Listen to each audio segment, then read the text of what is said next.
Such thing when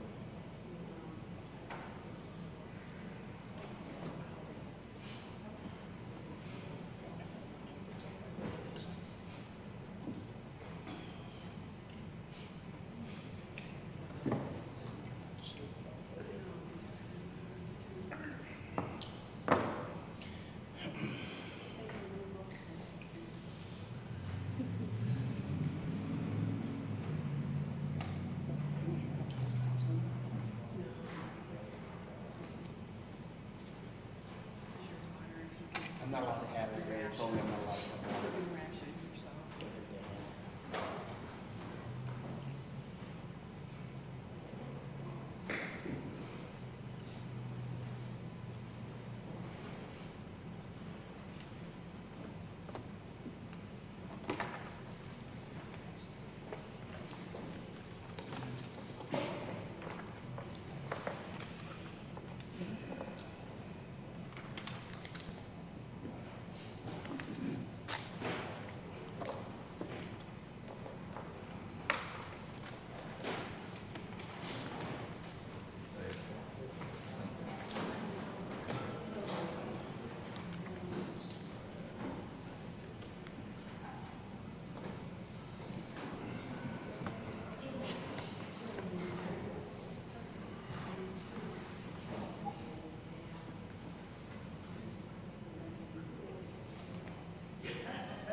I have a TV at home. I use my Microsoft stuff for presentation stuff because that's what it's all stuff we have in mind. This is the easy thing that I don't know if I can some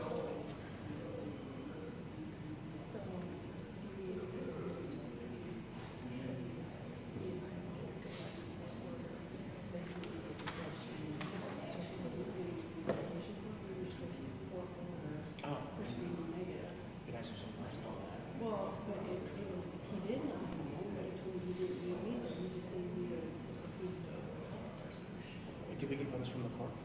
No. Over here? No. That's a problem. Yeah. We're part of here. Yeah. I look at the file, make sure we didn't receive notice. If we didn't receive notice, we didn't receive notice. And the DHHS worker calling us is not notice. The court doesn't send us notice.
Even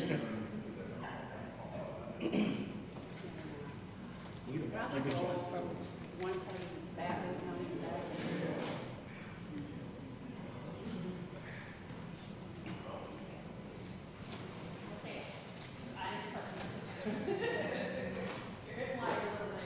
I think you're putting stuff in the back.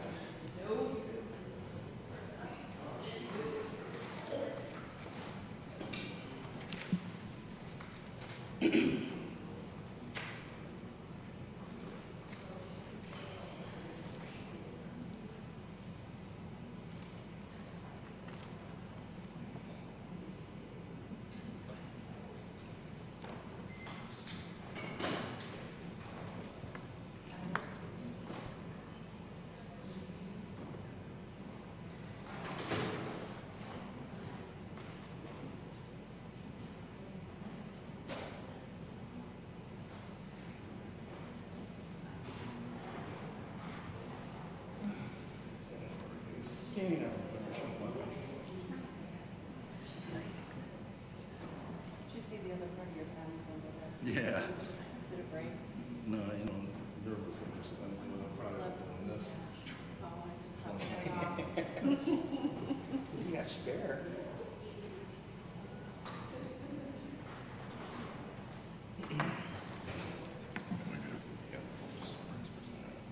We'll start the real stuff in Mexico. My man. What was it?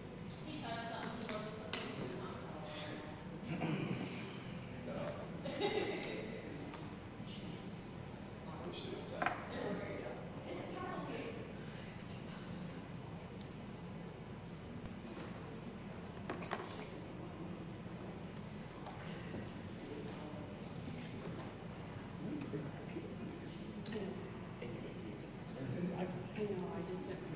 Too much under space. If it was me doing it, I would have done it. I wish you would, so I didn't do this one. I'm trying to get your screen to do this. I'm giving you that case. I had to email the lady and say, who never gets back to me because she's in a pack. This is that. Oh, The AO say they've charged federal central so they're both gone. but she's just like, Which is? she told me she would call me tomorrow afternoon, yesterday afternoon. Tell me the outcome was a federal detention hearing was going on with the guy. And she's like, and she never did anything. She's like, you work for the United States Attorney's Office, that's a Friday.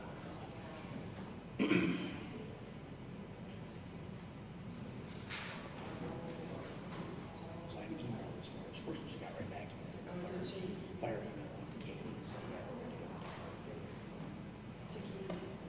Because she's Still in district court. Yeah.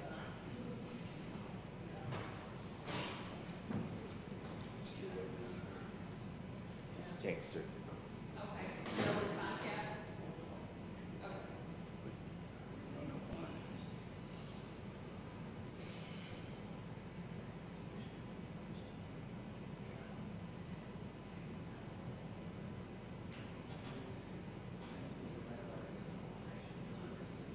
Yeah, she's coming up. I got a text back since she's coming upstairs. Okay, thank you.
Yeah. It is. Just gotta stop pushing buttons. All right. Please be seated.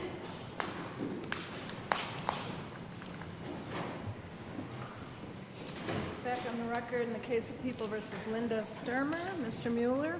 Thank you, Your Honor. I think where we left off, we were talking about time of day and the methodology. Remember that? Yes. I think we were left off there. I'll start there. Time of day has, unless you can tell me in Chapter 19 on cause, has no value to determining the ignition source, correct? It does not have any value to determine the ignition source Or the first fuel, or the first fuel. or the circumstances. Because you have to have the circumstances that brought together a first fuel and an ignition source. It can have, it can affect this, to interpret circumstances. But unless you- Circumstances is a wide area of things. Listen to me very carefully. Unless you determine the ignition source and the first fuel, you can't determine how the circumstances that they got together because you don't know what they are. Fair? Yes. All right. We're going to talk about this more in a little bit, but I just want to make sure I understand something. I thought you said before we broke that you had determined that the ignition source in this case was an open flame. Correct. Thought you said that the first fuel in this case is common combustibles. No. What did you say the first fuel was? The first fuel is an ignitable liquid. Ignitable gasoline. Yes. Where? In the living room. Where? In the living room. It's 18 by 18 plus. Yes. Where in the living room? According to the witness statements that I read, from the bedroom to Todd Sturmer. Well, that's what was on fire. Yes. All right. And you have no physical evidence that there was any gas in the bedroom, correct? No. Am I correct? Correct. All right. Sometimes I say that, make sure you and I are straight. You have no physical evidence that there was any gas in the bedroom, correct? Correct. You have no physical evidence that there was gas detected in the living room. Yes. Well, and what would that be? That would be Todd Sturmer himself, who was in the living room. Okay, and we'll talk about that some more. Other than that, you have no physical evidence that there was any gas detected in the house, fair? There's also gasoline detected in the laundry room. All right. You don't know that that had anything to do with this gas in this particular fire, fair? It's part of the data that I looked at. Listen to me very carefully. One of the hypotheses is Todd was on fire, he had gas on his pants, therefore he was the ignition, the center of the ignition, correct? He was in the room of origin. The He was gas, in the what? Room of origin. the 18 by 18 living room.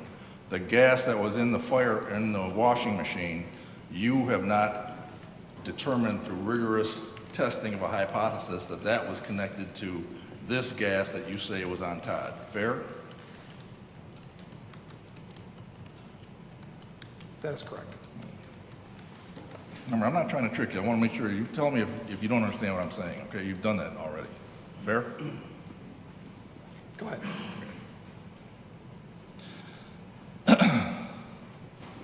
When is the first time you arrived at the opinion that there was an open flame and liquid gasoline was the first fuel?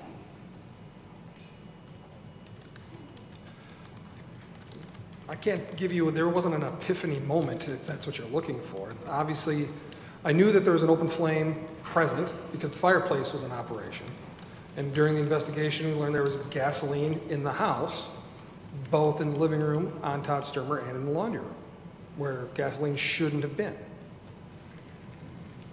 Question was, when did you first come to this conclusion, sir? As the first fuel ignited is in the ignition source. Yes, that you're testifying to today. I guess, Your Honor, may I Yeah, ask can for you clarification? Is he asking for a date or? Can you just start the question over? Sure. On what date, or give me a ballpark time frame, did you determine that the first fuel ignited was gasoline and that the ignition source was an open flame? It would have been towards the end of my investigation in 2007. When did you first report this to the prosecutor's office? In 2007, To Mr. Bedford?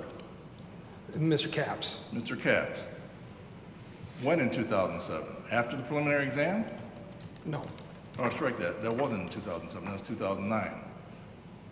2007, shortly after your investigation, which wrapped up, what, a month or so after the fire? yes, So basically, your initial conclusion was open flame, which was gas, the fireplace, to gasoline. Fair? correct. I may have not used those words verbatim, but yes. Well, you didn't use those words at all, did you? That I have used those words, not in this report. You have not used those words in this case until today, isn't that true? I have not testified to using those words. And you never put it in your report. Correct. Now let's go back to, real quick, I want to recap since we took a break. When you said you did the excavation, Yes, you and your partner from the Michigan State Police, correct. how long did that take? We were done that same day of the 8th. It would have been in the afternoon of the 8th. Okay. And once you excavated, you did all this, where did you put all the debris? It would have been outside to the west of the structure.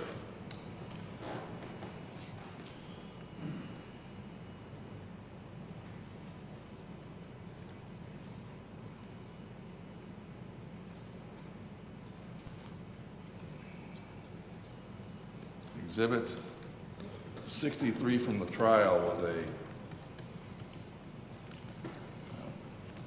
photograph of the house, and west would be which direction, sir? West would be to the right. Okay. And so if we look at the floor plan from the house, oop, that's bad.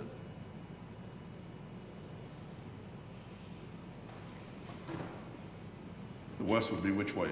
At the top. At the top. So you excavated from the living room, had to take hours, I think we said, From the basement. from the basement.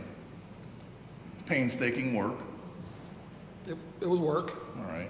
It took two people, yes, took a few hours yes, to excavate all of 2 feet of rubble, yes. which you laid out in the west side of the yard, It was excavated to the west side, outside of the house, yes, to the west side of the yard, of Yes. the house.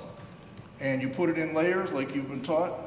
No, Layering? No, you don't, layering is not putting it out in layers, You took it off in layers. yes. Did you separate it all out? No, we separated some things. I remember we separated the chimney to one side to examine that. And then we examined it as we removed the debris, And this is on the 8th. yes. So when you were done, did you have essentially a pretty clear basement in what was the area of the living room underneath? Clear area in the basement directly below the living room. Did you wash the floors? You've heard of No. people washing the floors. No. But that's the data you collected, is that correct? Collected what? The data you collected The from data I the collected. basement. That was some of the data I collected, yes. How big an area was this excavation outside the house on the west side? I don't understand outside the I'm house. I think he's misstating. The excavation took place inside the house, not outside. They took the debris outside, you told me.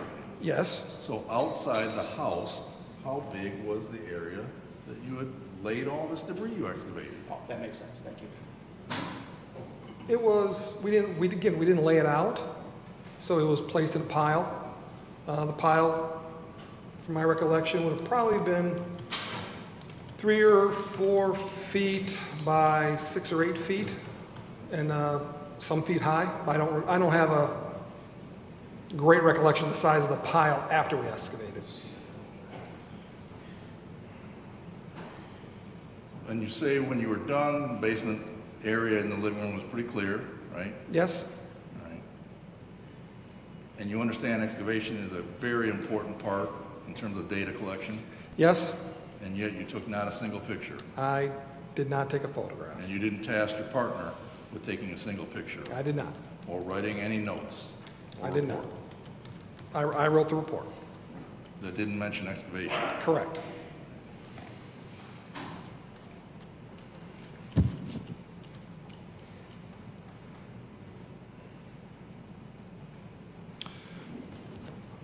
Remember when we talked about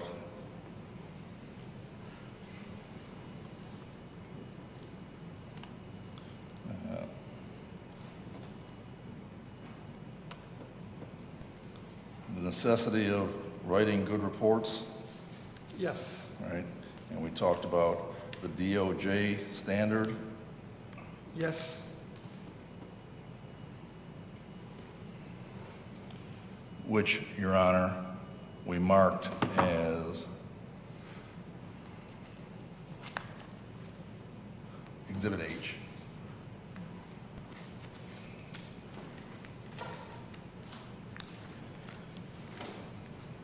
And remember it said you have to make and retain contemporaneous, clear, complete, and accurate records of all examinations, tests, measurements, and conclusions.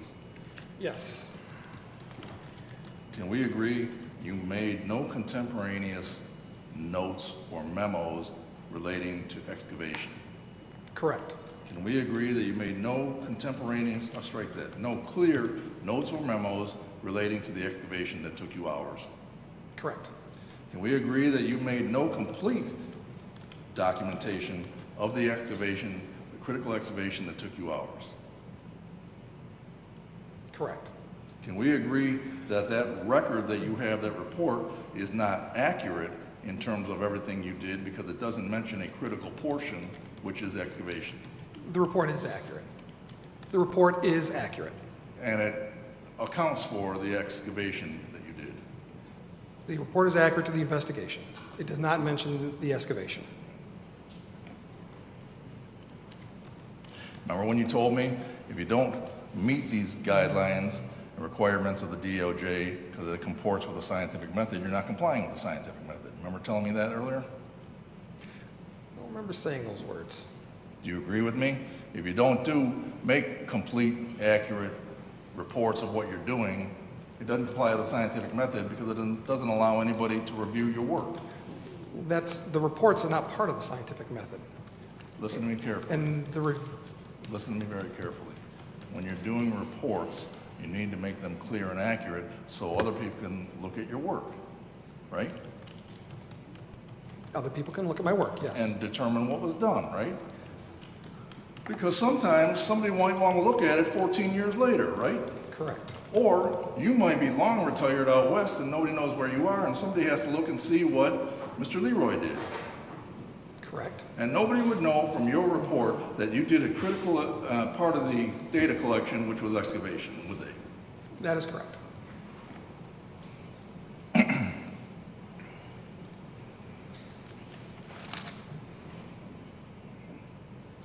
Now remember we were talking about alternate hypotheses? Yes. Yes. And one of the hypotheses was that Mr. Matheny's clothes could have transferred gas to the sweatpants. Correct. Because you don't know how much gas was on the sweatpants. I cannot measure the amount of gas on the sweatpants. But I think you testified at trial that it was very noticeable to you and everybody around you. Remember that? I do. But you got there 3 hours later. Roughly. Yes. So you don't know what the people who were right there at the start would have known until I just showed you the new evidence, which was Matheny's affidavit where he said he didn't smell any gas. I'm talking about the other people being first responders and detectives who were at the scene when I was there. 3 hours later. Yes. What would be critical evidence that you would want to collect as data would be the people who got there before Matheny's shirt got put on, what did they smell? Fair? That would be evidence that I'd want. It's important because in your critical analysis, as you're doing the devil's advocate thing, you're looking at if he had gas on his pants, and if it was noticeable to me 3 hours later, I would expect it to be noticeable to the people who first arrived, right? I have no idea when the people first arrive, what they're going to notice. Well, you do have some idea now. The new evidence I showed you, Exhibit X or Z, remember that? Yes. The affidavit from Matheny, and Exhibit BB, which would be the affidavit of Connie Calhoun.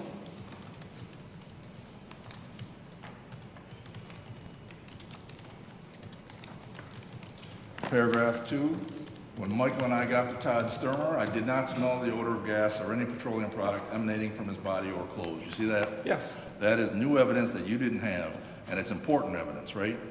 It is. And it is important evidence that you need to consider to say, well, maybe he didn't have gas on him at the time of the fire, and it got transferred to him from Matheny's clothes, correct? That is evidence that I would have taken into consideration. Well, we're taking it into consideration right now, and you're playing devil's advocate. That would suggest to you, in terms of your methodology, that I can't rule out that alternate hypothesis, correct? Which alternate hypotheses? The one that Matheny's shirt transferred gas. Yes, I can. And your basis for that is what? My basis for that is close examination of the evidence, when it was collected, where it was collected, how it was transported, and examining that. Okay. And my personal observations of the evidence itself. That starts with your appearance on the scene 3 hours after the fire, correct? Correct. And so what you're doing is discounting Mr. Matheny and Mrs. Calhoun, correct? No, I'm not discounting it at all. Well, you're ignoring the fact that they didn't smell gas. I'm taking it in consideration. And what does that suggest to you? It suggests that they didn't notice the smell of gas. They did not smell the... And Mr. Matheny said under oath in his affidavit, had there been a smell of gas, I would have noticed it. You remember that? I do. So you're taking that into consideration? Yes.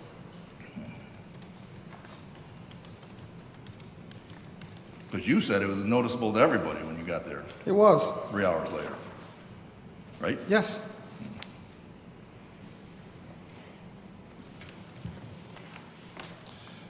Remember when we talked about Chapter 4 and confirmation bias? Yes. 4.3.10, and Your Honor, that Chapter 4 is Exhibit K.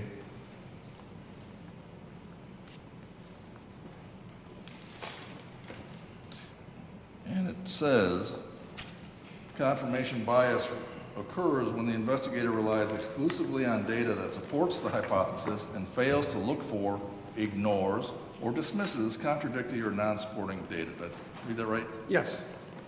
The same data may support alternate or even opposing hypotheses. Yes.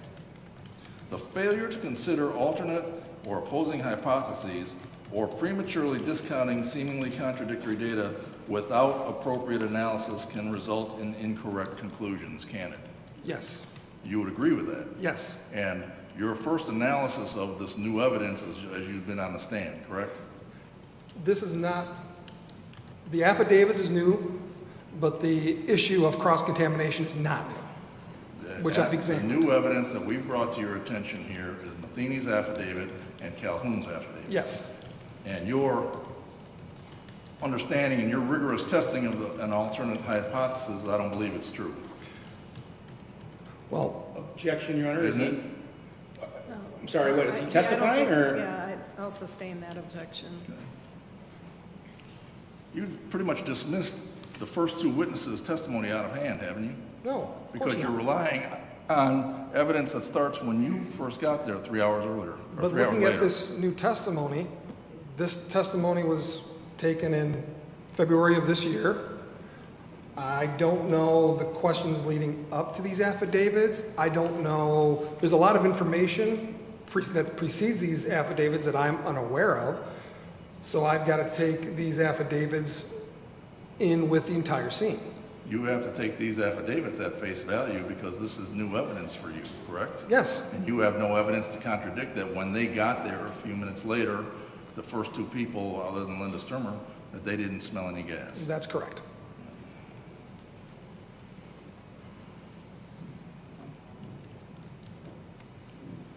You also understand that 19.6.5.1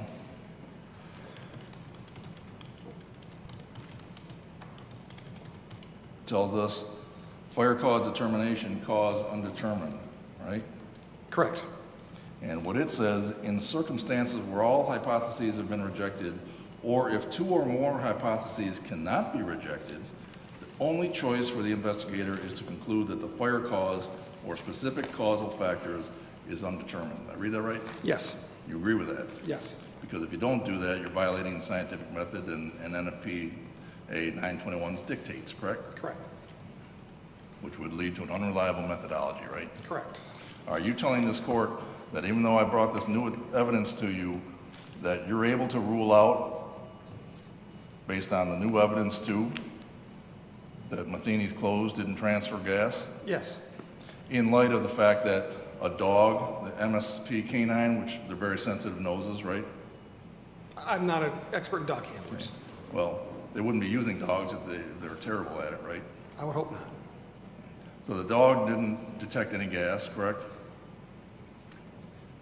In the areas he searched, he did not. Which was the basement and the living room, Correct. which is where you say the area of origin was, Correct. which is where you say there was gas. Yes. How much gas was there, now that we're talking about the first fuel ignited? What is your hypothesis on how much gas was used to set this fire? I do not know. No idea. No. Could have been a cup, I have no idea. could have been a gallon. I have no idea.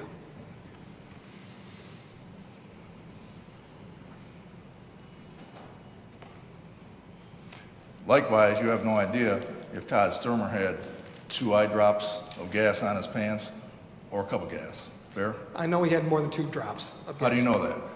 From subjectively, when I collected his sweatpants, the odor of gasoline was strong and easily detectable versus other samples I've taken in the past that had minute amounts. Okay, so how much more than 2 eye drops? There's no way for me to tell you that. 5 eye drops? I don't know.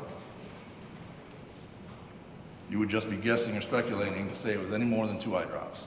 I would be speculating. And again, as you testified at trial, you don't know how the gas got on Todd Sturmer's pants, correct? Correct. Or when? Or correct? when.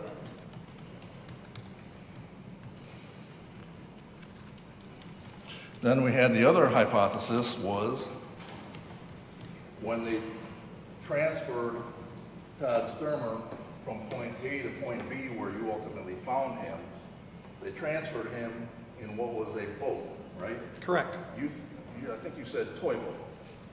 I did. What are you talking about, 2-foot boat? I say toy boat, not a boat like something you'd water ski behind. Not a big 7 Correct. ski boat. Of course not. You can't have 2 or 3 people carry that. Right? Correct. But it is important data, and we talked about the chain of evidence, chain of custody. It is important data that Todd Sturmer was taken in a boat from point A to point B, correct? Yes. One of the things you have to consider in terms of your scientific method is the alternate hypothesis of, was there any gas in the boat that could have contributed to this? Fair? Fair. And To do that, the data you would have to collect is that you would have to actually go to the boat and take a look, maybe wipe it with an evidence rag. that's one thing to do. One thing, you could talk to Linda Sturmer. Yes. You didn't do that. I did not. You could have talked to Linda Sturmer's sons. I did not. You did not. Did you talk to anybody who told you there was or was not gas in that boat? I did not. Not having collected the data, you can't analyze the data for value, correct? I analyzed the data that was collected and how it was collected. You have to collect data for this alternate hypothesis, correct? I collected the data for the hypothesis that I've had and seen. We're talking about an alternate hypothesis. This alternate hypothesis is also explained through the evidence and how it was collected. listen to me very carefully. How it was collected was when Todd Sturmo was at a point B on the ground, correct? Correct. Which is after he was in the boat. Correct. You weren't looking at him when he was in the boat. I was not. So we have to go back before that and determine, this is the data I need to collect in order to determine whether I have a valid hypothesis that I'm formulating in my mind, correct? I don't need to collect everything that Todd Sturmer touched that day. You need to collect evidence for this chain of custody analogy that we're doing, that he was in a boat, and could the boat have transferred gas to him, which is why it was positive on his sweats. Fair? That's an opinion you have, not mine. Part of the scientific method, and we've gone over it, we can cite it again, but you need to consider alternate hypotheses. Correct. That is one. That is one. You have to rigorously test that alternate hypothesis, don't you? Correct. In order to rule it out, or rule it, or say I can't rule it out. Fair? Correct. So in order to develop that hypothesis and test it, you first have to collect the data, don't you? Correct. And you did not do that, did you? I did not collect anything from the boat. Not having done that, you can't rule it out, can you?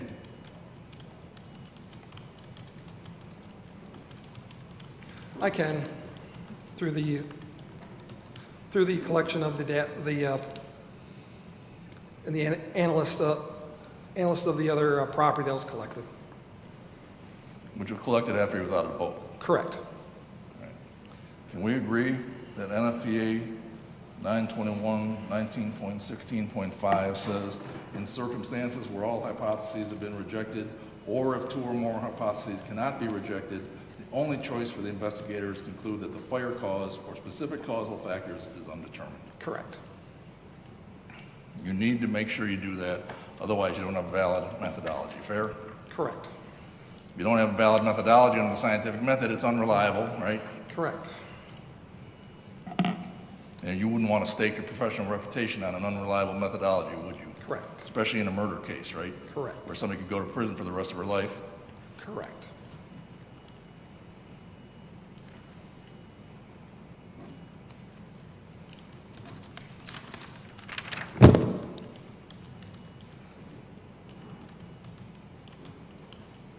Now, when you say the open flame is your ignition source, are you talking about the open flame from the fireplace? That's the open flame? That is a hypothesis. It could be the open flame from the fireplace or an open flame that is unidentifiable. Unidentifiable because you don't have any physical evidence of any other open flame. Correct? Correct.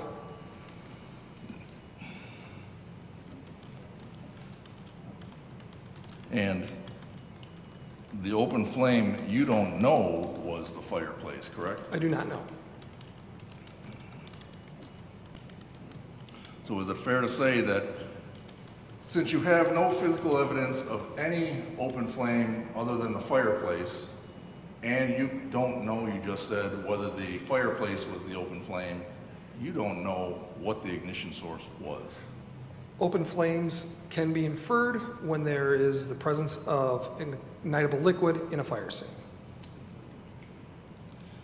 And that goes back, the only ignitable liquid you're talking about is the Todd Sturmer sweatpants. Correct. And the unexplained gasoline in the laundry room. Which we talked about. Yes. When we talk about the open flame and the presence of gas, I think you said you don't know how much gas was poured in the living room? Correct. Was there gas in your hypothesis poured on Todd Sturmer? Yes. How much gas? Unknown. He burned, his whole top was burned, right? Yes.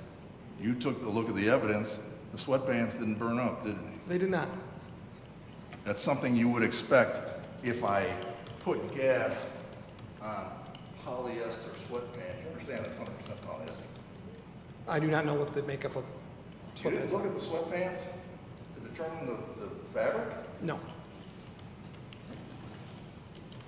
Do you have enough understanding of materials to know that if you light polyester and put some gas on it and light it up, it's basically going to melt? It will melt and burn. And that didn't happen in this case. It did not.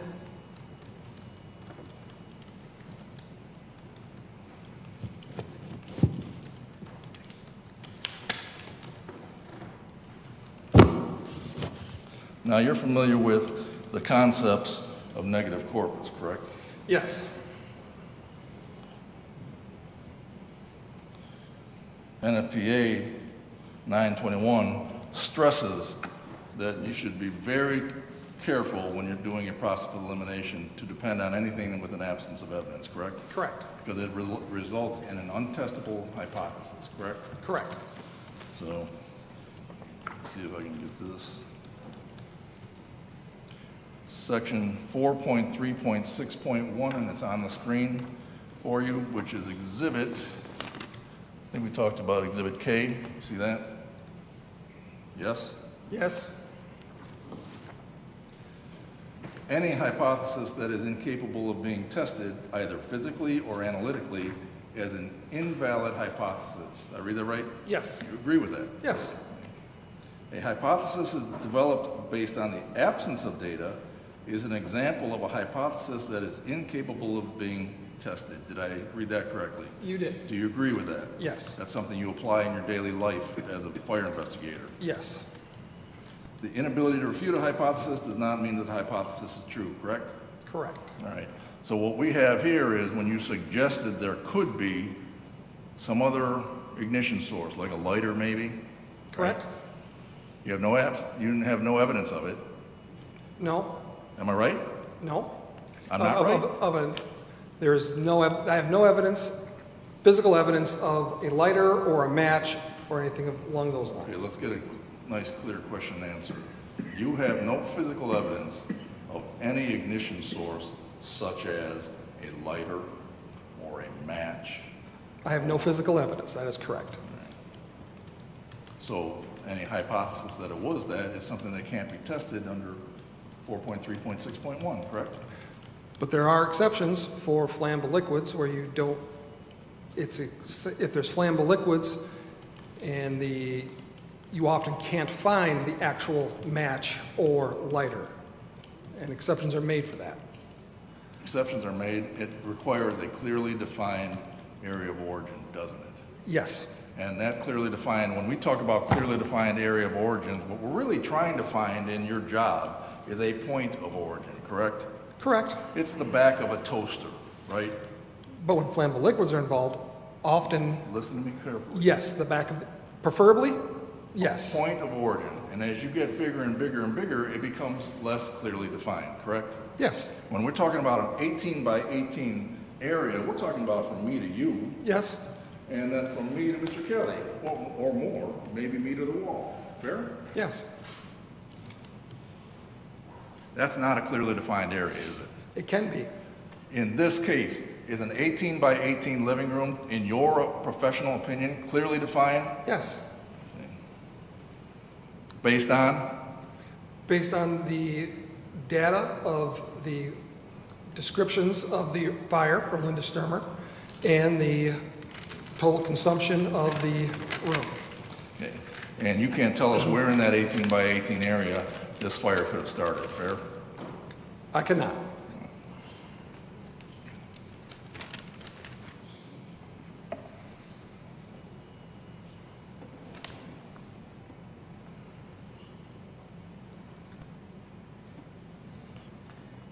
Let us talk, sir, about some of the other causal factors that you've talked about. We talked about time of day, right? Yes. And we talked about 2 able-bodied people in the house. Correct? All right. Where, and please cite to the court any peer-reviewed document, training manual that says whether people are able-bodied or disabled-bodied are evidence to suggest an ignition source There is none. or to suggest a first fuel ignited. There is none. Is there anybody who's lectured you that tells you that able-bodied, disabled-bodied has anything to do with the causal factors that we're talking about?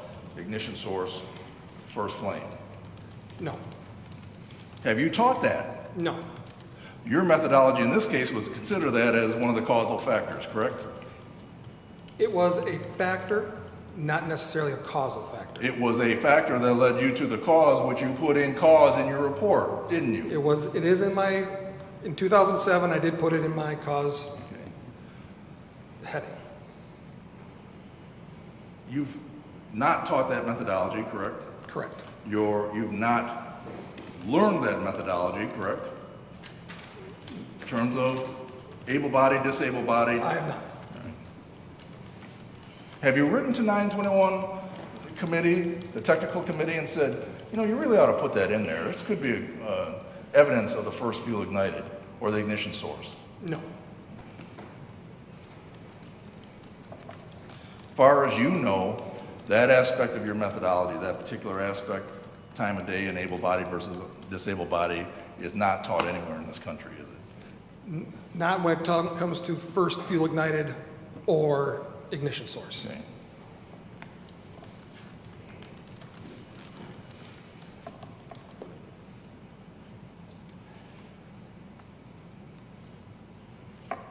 And when we talked about the clearly defined area of origin, just for the record, Your Honor, it's mentioned in Exhibit 16, Exhibit R, which is Chapter 16 of the NFPA User's Manual, that is considered a reference source for fire investigators. Exhibit R.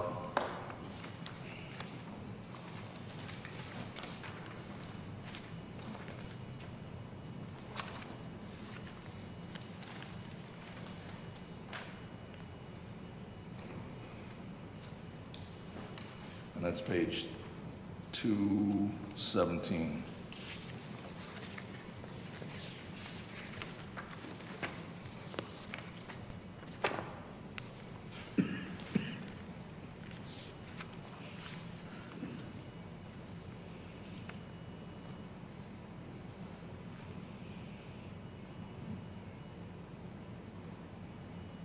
And you see we're in the second paragraph?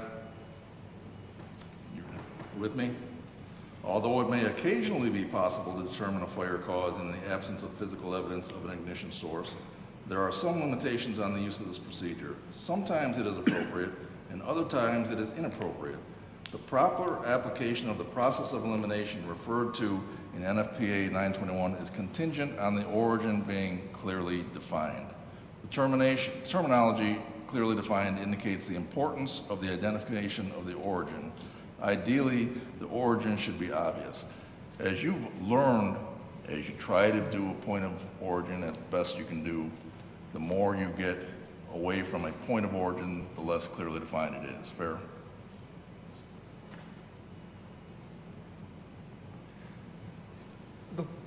The point of origin doesn't say what the size of the point of origin is.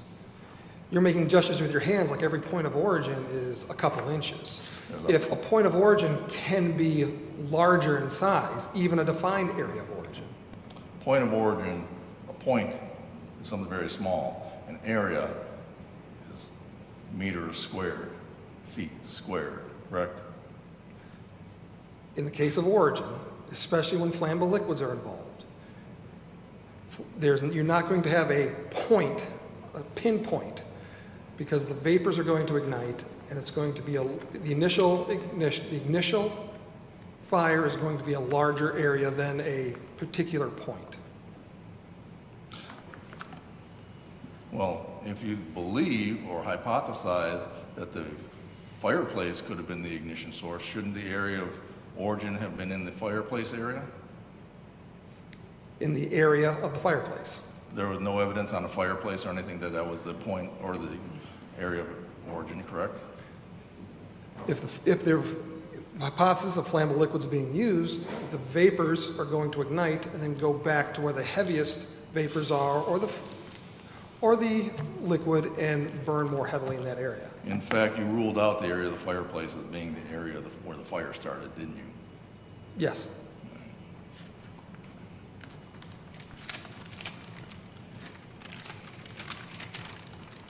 Let's talk about this training burn that you did. You remember you and I had some email conversations this past summer. Remember that? Yes.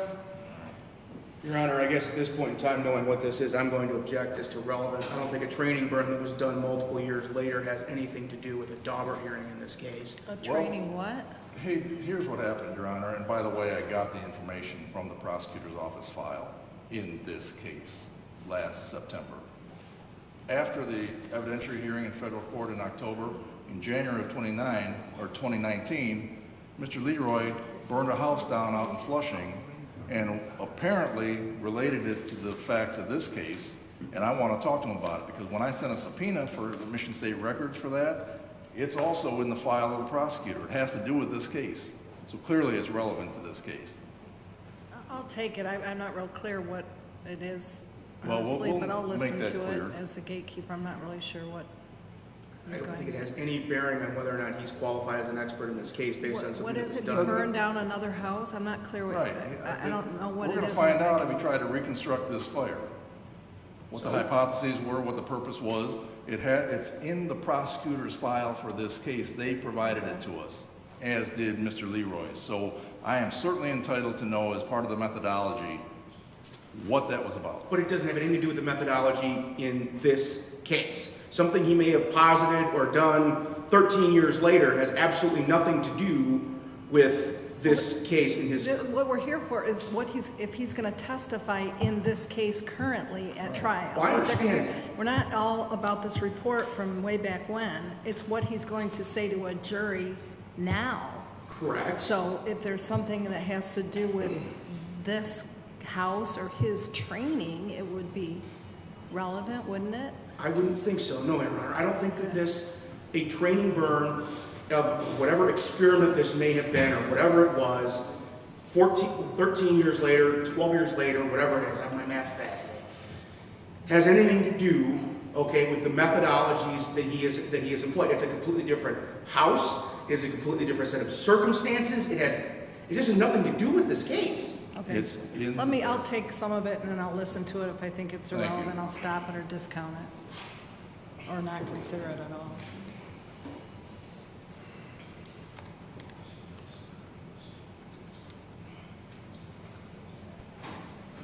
Give me one quick second.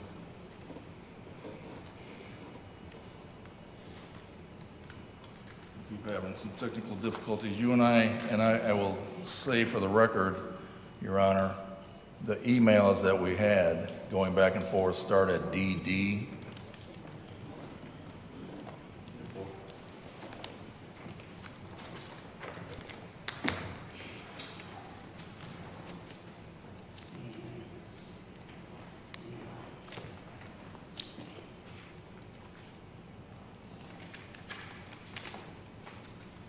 Are you with me, sir? Yes. We're talking on DD, correct? That is correct, sir.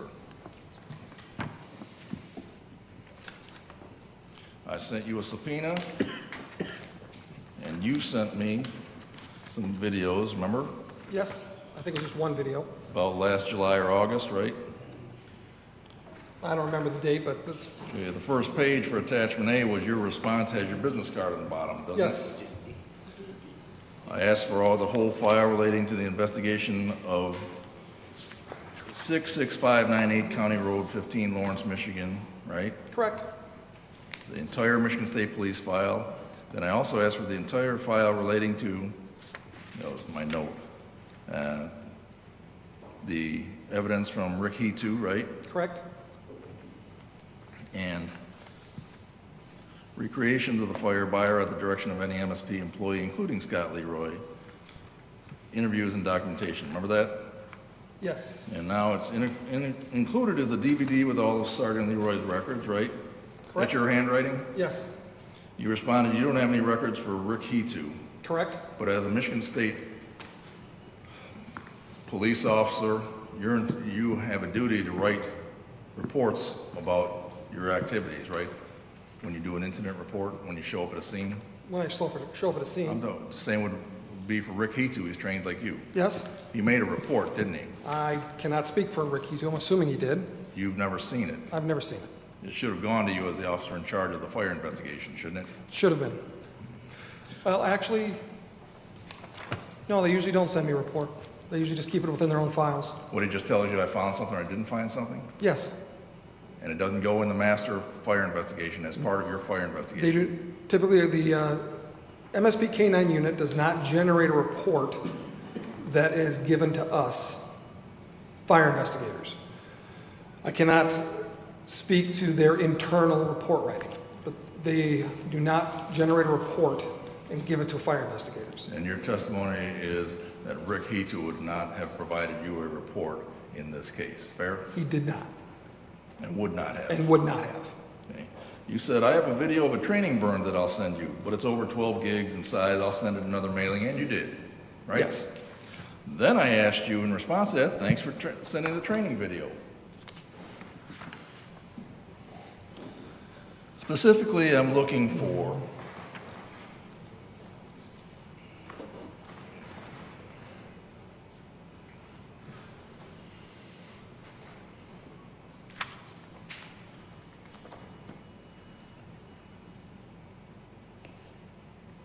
if I can get this. I'm looking for all reports generated as a result of the training exercise. I'm looking for all protocols, all names of employers, all government approvals needed for the training burn, all equipment used to monitor and measure the characteristics of the fire. Your Honor, I'm going to object. Is this a discovery motion, or is there a point to where we're headed with this? Because it seems like we're asking about discovery issues. No, this is, tell me everything you have, because all I was given were some photographs and a video. No reports, no documents, no nothing. And he responds and it tells us the whole story on the next page. If we could get, I do find that this is more discovery right now. If you're leading to something, I would suggest that you get to it. You told me in response on the third page,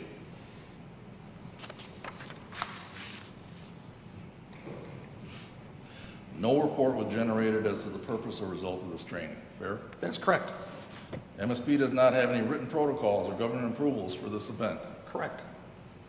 The only equipment used by MSP was the video cameras used for the video recording I sent you Yes. and photographs. Yes. There was no attendance roster completed for MSP at this event, so an accurate list of persons in attendance is unavailable, right? Your Honor, I'm going to renew my Okay. objection. I'm going to sustain the objection. I'm not sure where. It goes to his documentation. This is a critical part of the recreation or his investigation in this case, and there's no documents.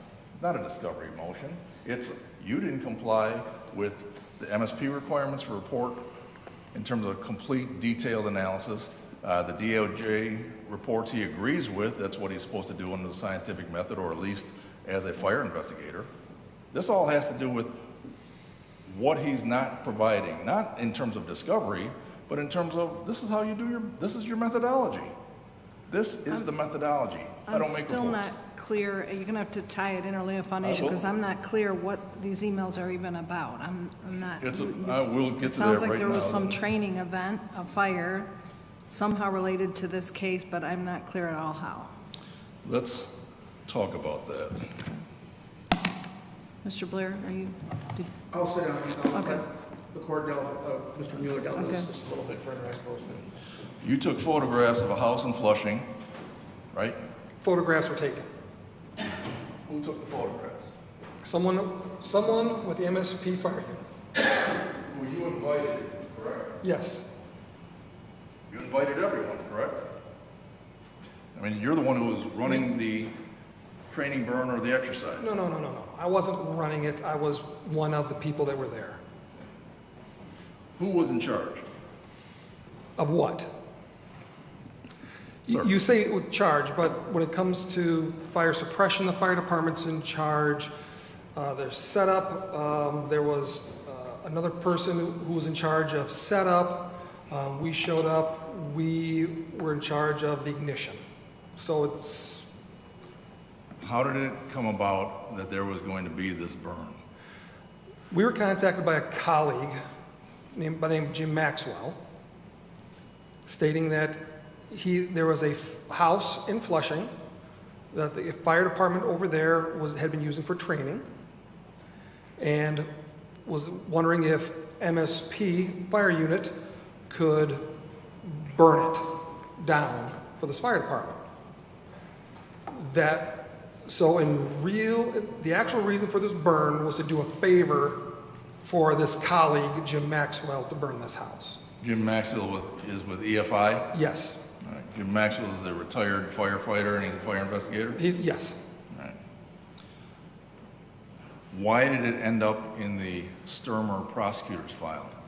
Because at some point, it was mentioned, maybe we can recreate the Sturmer fire. We being The you. me and MSP. You thought of that, correct? Yes. And did you relay that to Mr. Bedford, who was the prosecutor at the time? I do not recall if I related to Mr. Bedford or not. You wanted to relate it to the Sturmer incident for what reasons? I can almost guarantee I didn't talk to Mr. Bedford before the fire. You talked to him after. I talked to Mr. Bedford many times after the fire. Talking about this, relating to this. I'm not trying to spar with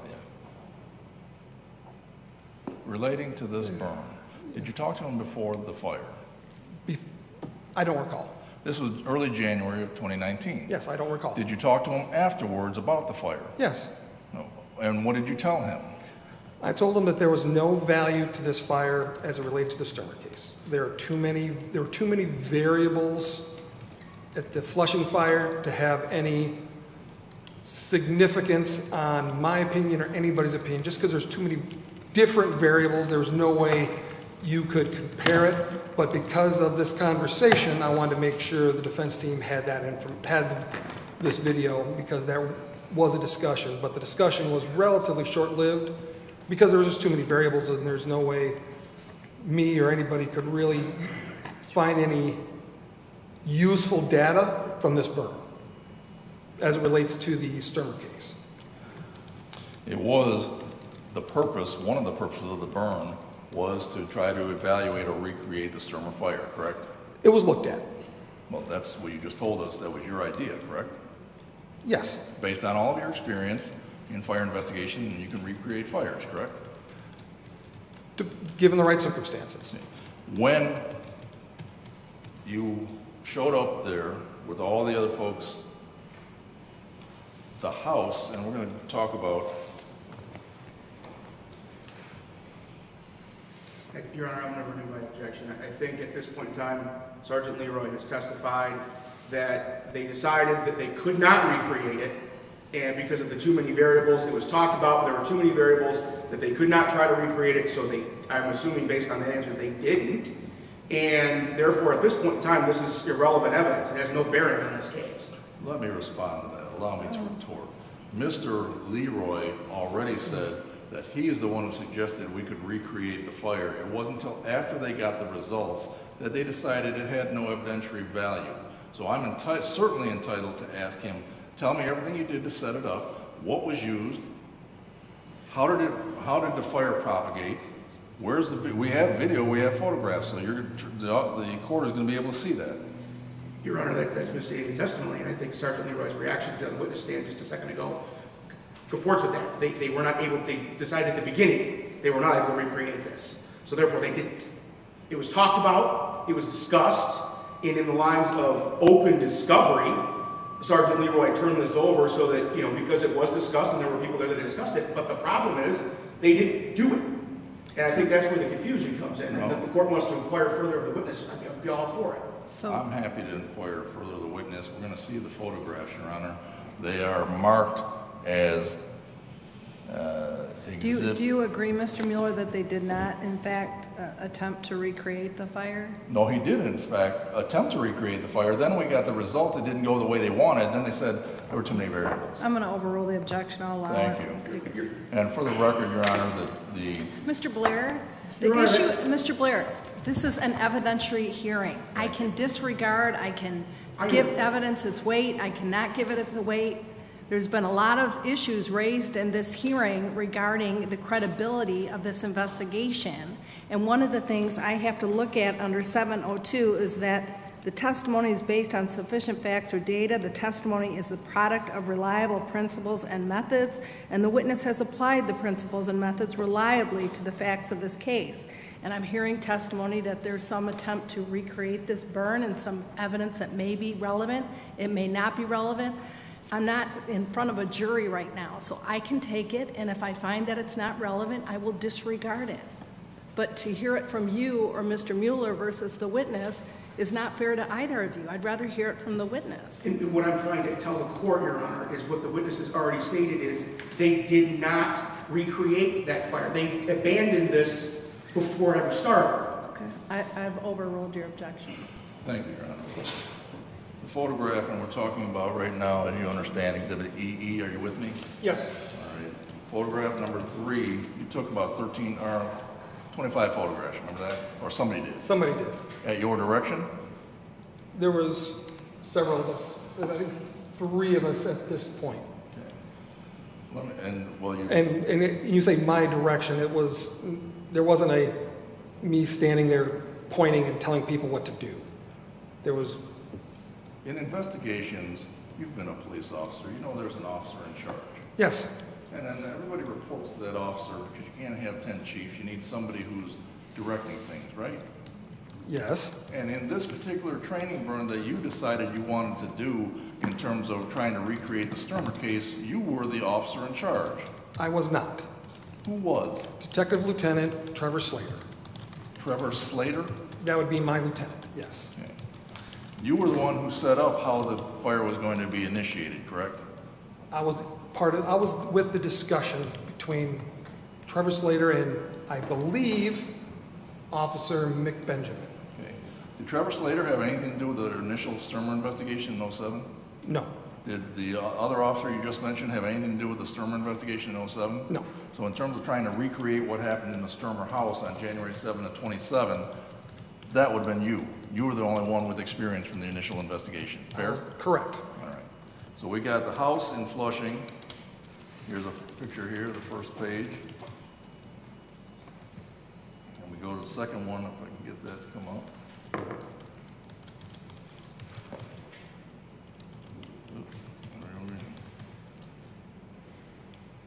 We've got some different pictures, and we're at, what did I say, we're at EE. So you can look at the various pictures of around the house, what you needed to do, you want to document the house you were going to burn. Fair? Correct. Exhibit page 11 is the back of the house, correct? Correct. Page 13, and it says inked.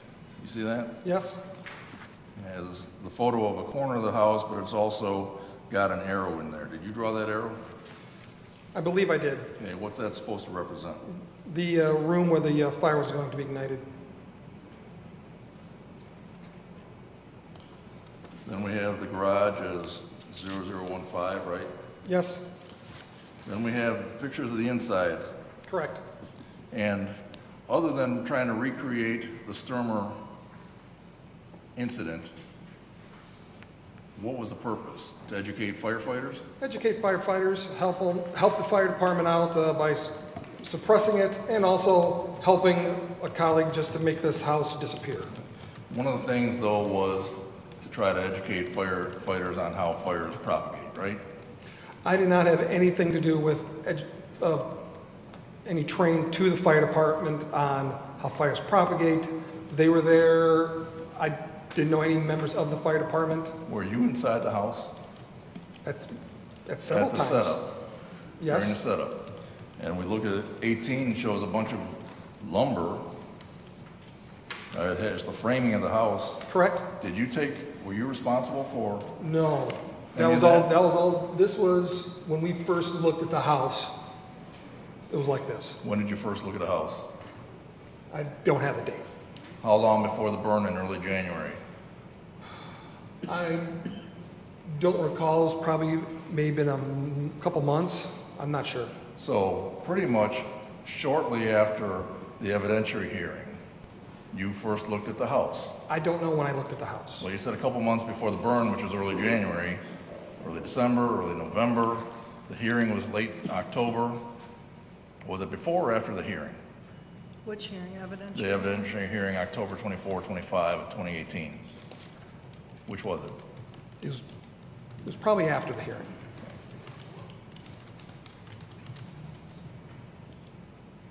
And the next picture here, 22, shows more. There's no walls in terms of drywall, right? Correct.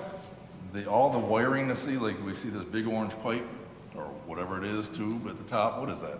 That is actually remnants of a residential sprinkler system. So that would have been originally used as a fire suppression system in this house.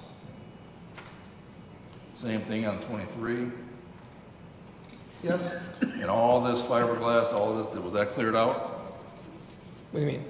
Was that cleared out at the time of the fire? At the time we started the fire? Yes. No. In this room, yeah, the stuff on the floor, yeah, we'd removed that. So you got it out of the house before you started the No, fire? we wouldn't get out of the house, we just threw it in the next room. Number 23 shows a big X. What's that X? That X is an X to say, to show somebody that we should block off that wall with drywall. To help slow this fire spread in the original room that we set it, before it spreads, to slow it down to spread to the rest of the house. Did somebody drywall that? Jim Maxwell was in charge of You were drywall. there at the time of the fire. Was it drywalled at the time of the fire, sir? Yes, All right. When were these pictures taken? when we first looked at the house. In October-ish, November-ish, whatever? Yes. All right. So these are the photographs, and then we have another one here of 24, which shows another room, which is actually part of that. Was that the garage area or the living room? I don't know. Who decided where the fire was going to be started? We discussed between the three of us. Well, in terms of trying to recreate the Sturmer fire, you'd want to get as close as possible to the Sturmer situation, right? By the time we left this day, we knew we weren't going to be able to recreate the Sturmer fire with any kind of accuracy. So when you say this day, that's not the burn day? We did not burn it on this day. This was the day when we first laid eyes on the house. Okay. So you determined that, even though you wanted to recreate the Sturmer fire, and then you set something, and you or your folks who were there in early January, set fire to something in the house, correct? Correct. And you videotaped it. Correct. Why'd you do that? In case somebody else wanted to see it, we had MSP drones there. They wanted to train using their drones at fire scenes. We'll watch that in a little bit. In terms of documentation on the day of the fire, there was not a single photograph or video taken inside the house to show how the fire was ignited, fair? Correct. There was not a single video or photograph to show how the fire spread, correct? Correct.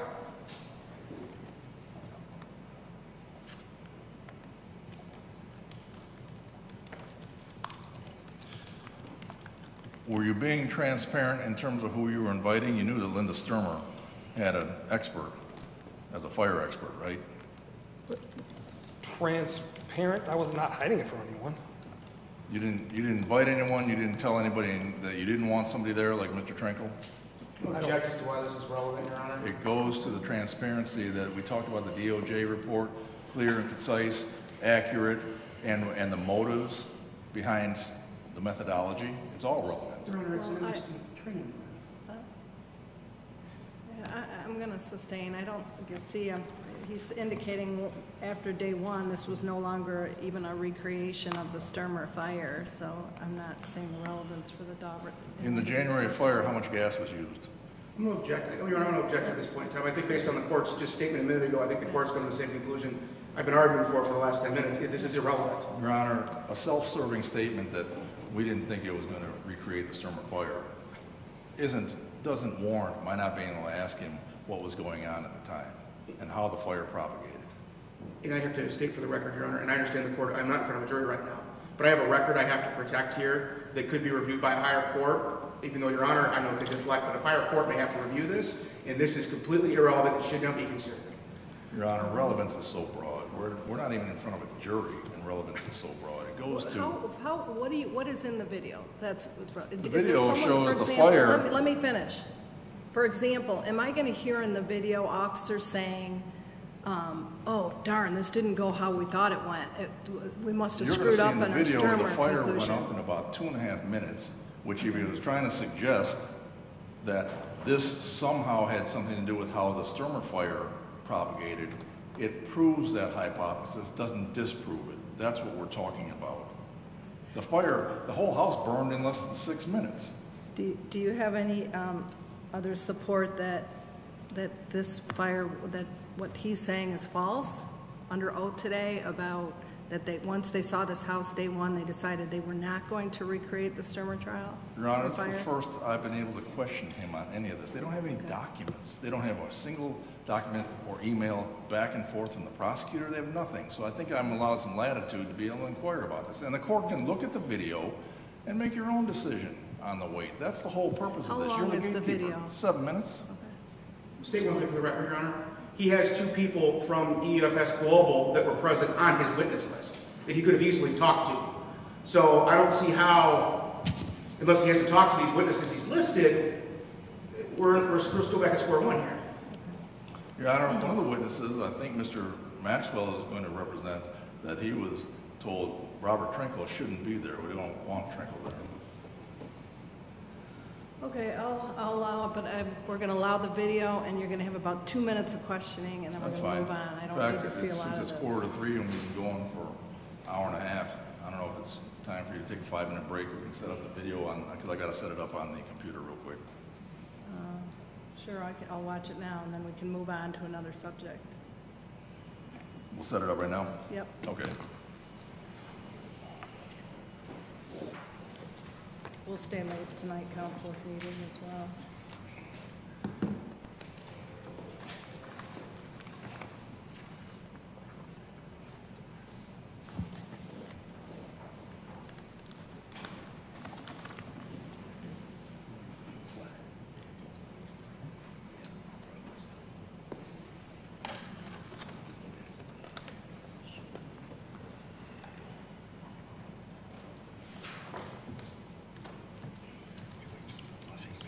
No, the training is training video on that.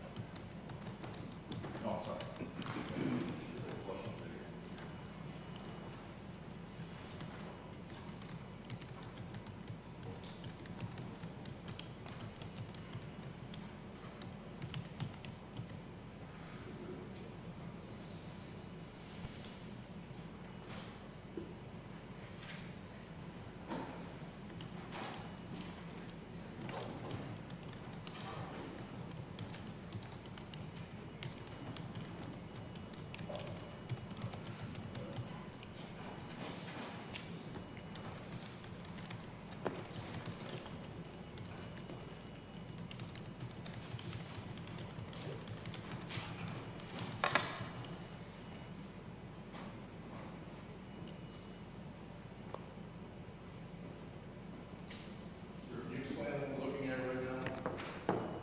Excuse me? Can you explain what we're looking at right now? The court. That's the house we've been talking about.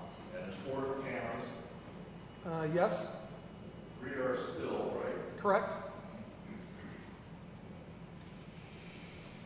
Move back and toward the beginning. One is an aerial, mounted on a drone, right, or by a drone. I can't hear you. One is an aerial with a drone up right. Yes, 3 are stills. yes. What was ignited? 1 gallon of gasoline. What was ignited? 1 gallon of gasoline. Yes. On what?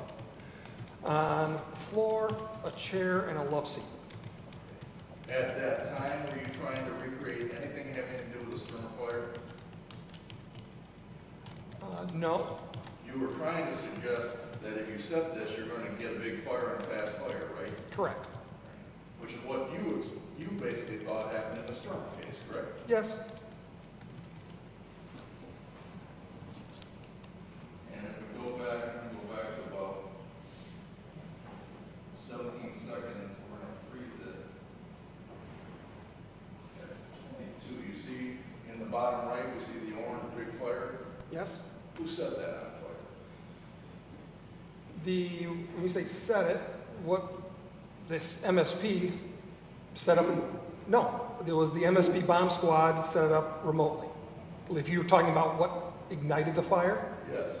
MSP bomb squad ignited it remotely using what was called a squib flash, small flash bag of smokeless powder. So you used a gallon of gasoline. Correct. You have no idea that a gallon of gasoline had anything to do with this Sturmer fire, though, right? Correct.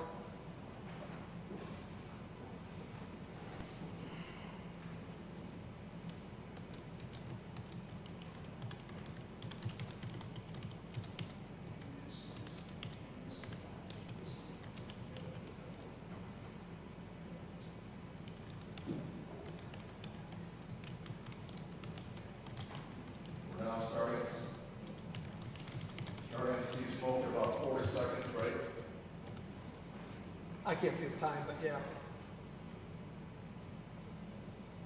See the bottom left, you can see the smoke coming out. Yes?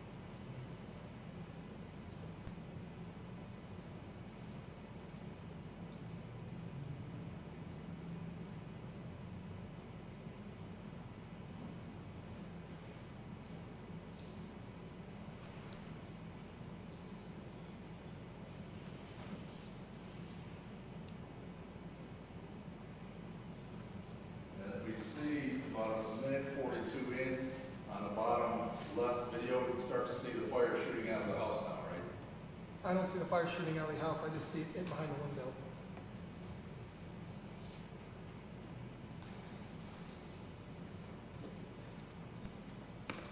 We had a lot of ventilation, right? Yes. Like we had in the Sturmer house, a lot of airspace. No, there was more ventilation because the rooms adjacent, the room we set on fire was an interior room. As you see in the bottom left, where there's another room to the left, and the second story house to the right is all open studs all the way to the roof deck. So there was significantly more ventilation. Additionally, the roof had been, if you look at the upper right photograph of the drone, you see in the very center of the roof, you see a column of smoke coming out of the center. The fire department had previously used this house for ventilation practices, so the roof was already cut open. So let me then ask you, if you claim that you knew back in November of 2018 or so that it didn't recreate, why didn't you send it to the prosecutor's office in this particular case? I sent it to the prosecutor's office because I sent it to you. That's when you first sent it to the prosecutor's office, Yes, in August? yes. We can go on and look.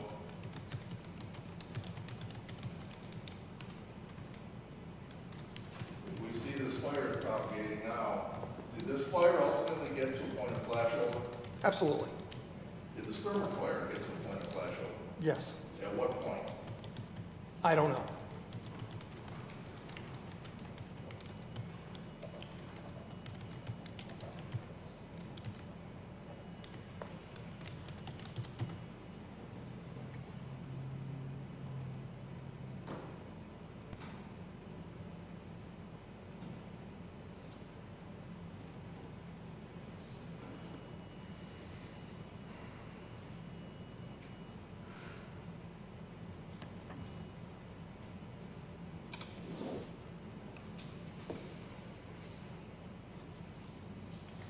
Can you tell from looking at the video, sir, at what point you think there's flashover occurring? I cannot tell.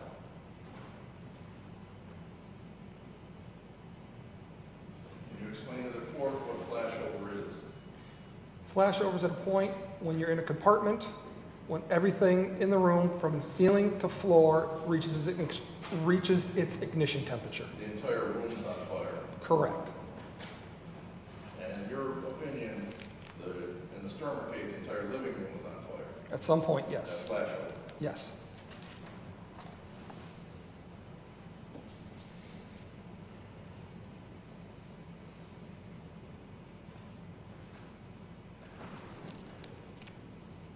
If we look at the upper right video, upper left video, at about 3 minutes and 45 seconds, would you say that room that's in the upper left video is flashover? Yes.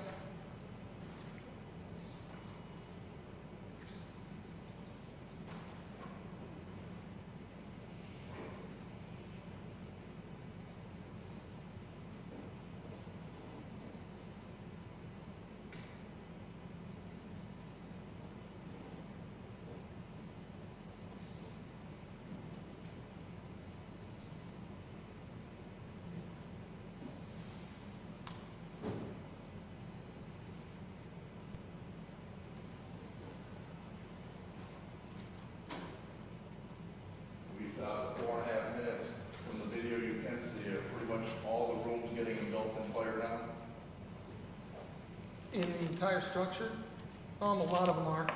Obviously, we don't have a camera inside, so I can't tell you what rooms are not in flash over at this point. And you never had a thermocouple to measure the temperatures? No.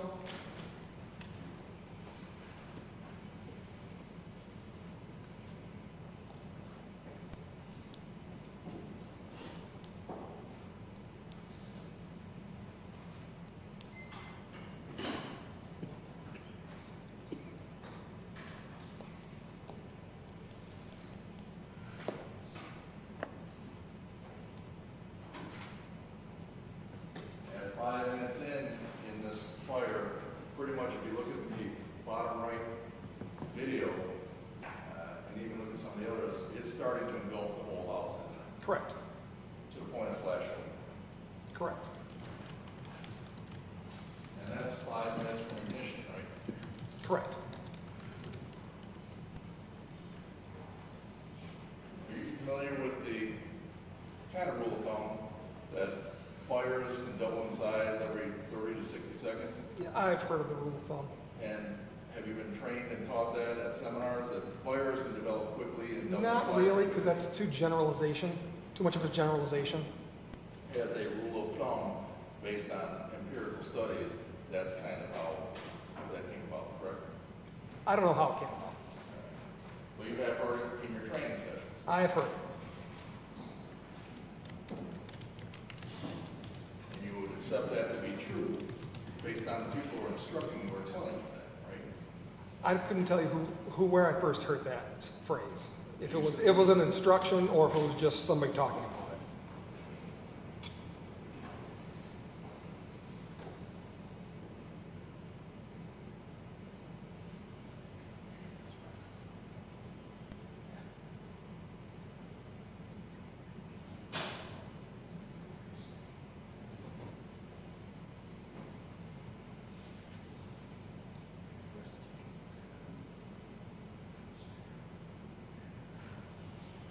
Fast forward here, we're about almost 7 minutes. The drone shuts off in just a little bit after 7 minutes. Remember that, on the cameras? I believe you. Who told them to shut down, stop filming? It was probably me or somebody else there. I'm not sure. It could have been me. Why would you have told them to shut down instead of watching the whole house? Because I don't have a reason.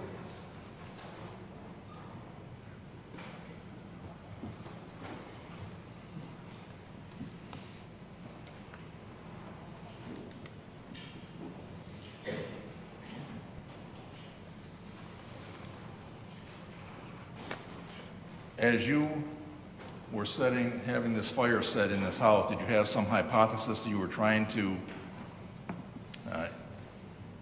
formulate a test for? No. Zero? No. Did you tell anybody after the fire that it didn't go like you planned in terms of the Sturmer fire? I don't recall saying that. Well, would you have said that to somebody? It didn't go as we planned in terms of the Sturmer fire.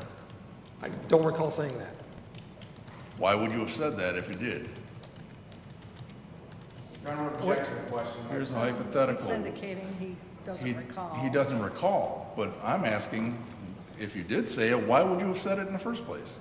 Speculative. Because he may have or may not have said it. If you did say it, why would you say it?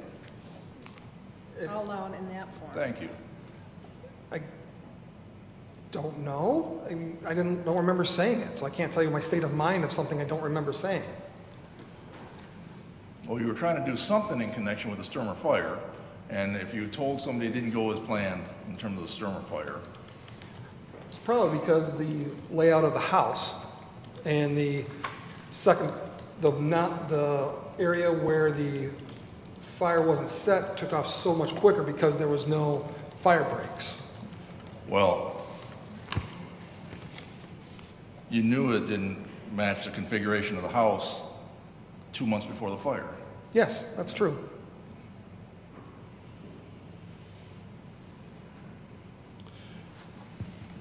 We talk about the methodology and the way you went about hypotheses, Chapter 23 talks about incendiary fires, right? Correct. All right, now you're a 30-year pro at this or a 20-year pro at this?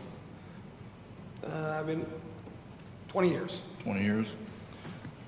Chapter 23, which, Your Honor, is marked as Exhibit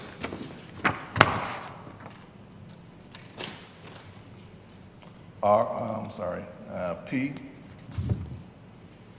talks about the various telltale signs of an arson fire, right?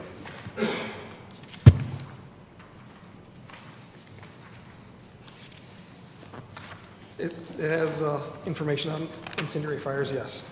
And would you agree with me that as at least a 6-year pro with all the training you had in 2007, it's generally hard to fool a pro like you to make an accident, to make an arson look like an accident? Say that again? It is generally hard for a lay person to fool a pro like you with all of your experience and training into making an arson fire seem like an accident. I can't say it isn't. I can't attest to how smart a lay person is or isn't, or each fire, how it burns. I'm sure I've missed many arson fires in my career. There are telltale signs that Chapter 23 talks about, correct? There are. And one of the telltale signs is multiple points of origin, right? Correct. If you have a point of origin here pretty clearly defined and another one in another room, somebody set 2 fires, right? That's the indication. You didn't have that here, correct? No. Am I right? You are correct. We have things, you need some water? Right back here. We have things like trailers. You know what a trailer is? Yes. What is a trailer? Trailer is the pattern or the purpose of laying either a flammable liquid or a combustible material to bring fire from one area to another area. If you're dragging gas, trying to spread it all around, right? That could be a trailer or newspapers in the same. You didn't have that in this case, did you? Not that I could observe. Okay. That's data that in your experience and training you're looking for, right? I would have looked for that. And you would have found it, do you think, if it might have been there, right? If it was there, it's hard to tell if I would or wouldn't find it, Okay, but depending on the severity of the fire. for sure, in this case, we can say you did not find that. I did not find that in this case. Otherwise, that would have been noted in your report. It would have been. We have things like incendiary devices, Molotov cocktails, right? Yes. That's something you look for. Yes. You never found that here. No. We have positive tests, and the only positive test you have that you can recognize that you think was related to this fire was the sweatpants. Correct. And the towels in the laundry room. Now, the towels in the basement you didn't discover, I did not. and you didn't discover that before you made your conclusion on or about the 12th. No. Am I right? Correct.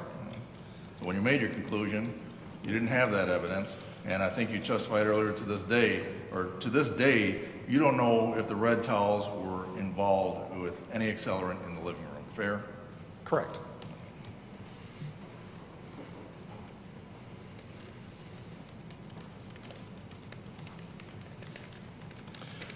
Who do you report to? When you make these reports, are you working basically for the sheriff's office in terms of it's their fire, right, in Van Buren County? Who do you report to? You wrote your report and give it to the lead detective? The investigating agency. Okay. Did you report it to anybody else? The protocols within the state police, went through the normal review process of every report the state police report goes through. A technical review, Yes. all right? Do you know where it went after that? Your report, your conclusions? It would have went to the sheriff's department, That's it, as far as you know. as far as I know. Only the sheriff's department and in the internal file, fair? far as you know. As far as I mean, it's a public report, so as far as I know.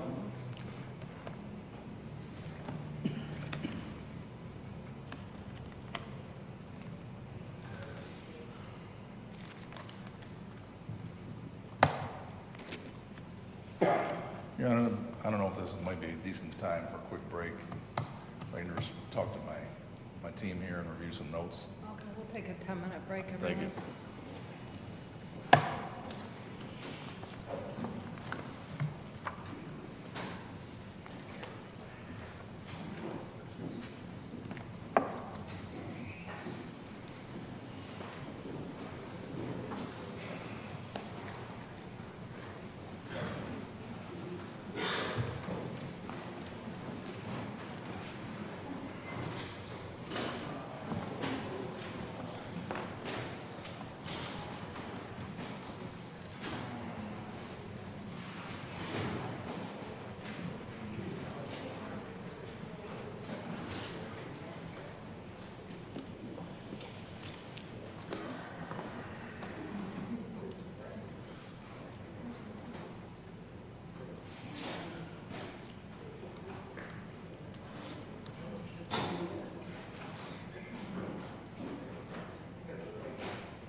Conference says okay. No, I don't.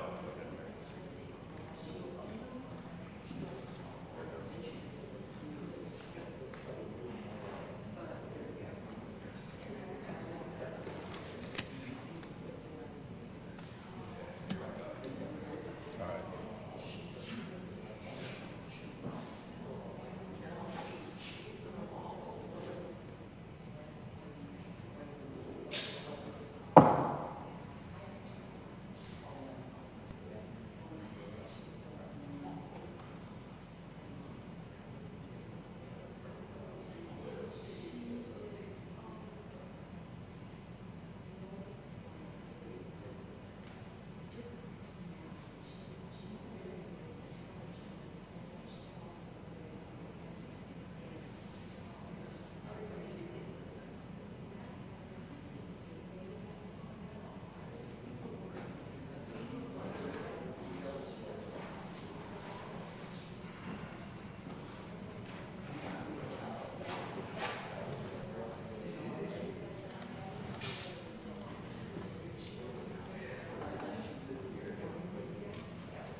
Wolf.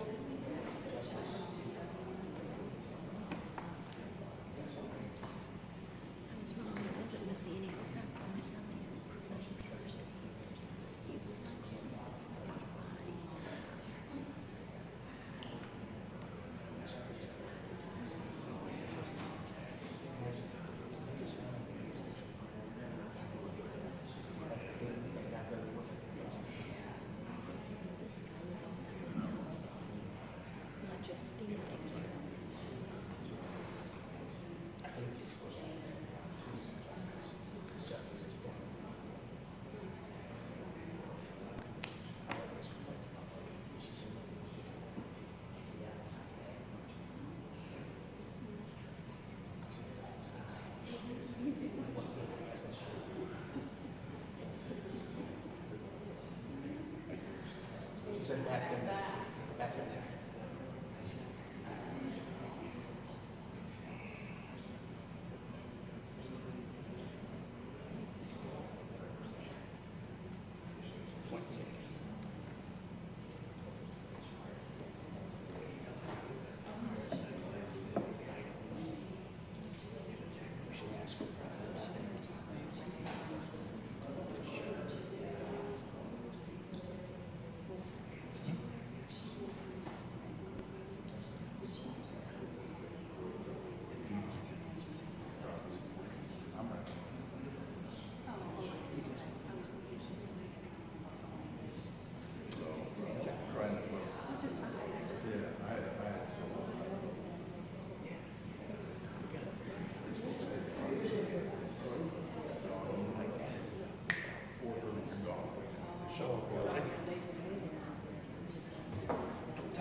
They probably don't want to pay that much, right?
Record in the case of People versus Linda Sturman. Mr. Mueller.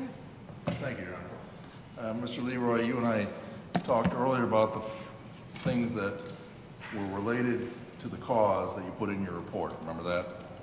We talked about time of day. Yes. We talked about two able-bodied people. Yes. We talked about gas on the sweatpants. Yes. And what we didn't talk about was one of the factors you think helped you reach your conclusions was the fire burned too fast for what you thought was an accidental fire. Remember that? I do. All right. That's in your report. It is. It's also in your testimony. You testified at the trial of this matter, January 7th, 2010, and I want to direct you to Exhibit C, and that is page 198, and from 12 to 24, and we can just read on the screen. This is you testifying. My understanding also is, that was a question from Mr. Capps, is because of the speed of the fire, does that enter into at all as far as your determination? Your answer was, in this particular case, speed alone is kind of sketchy, but with all this information, plus given the information, it's 3:30 in the afternoon, 2 able-bodied adults at home. When the first emergency personnel gets there, the fire is already burned through.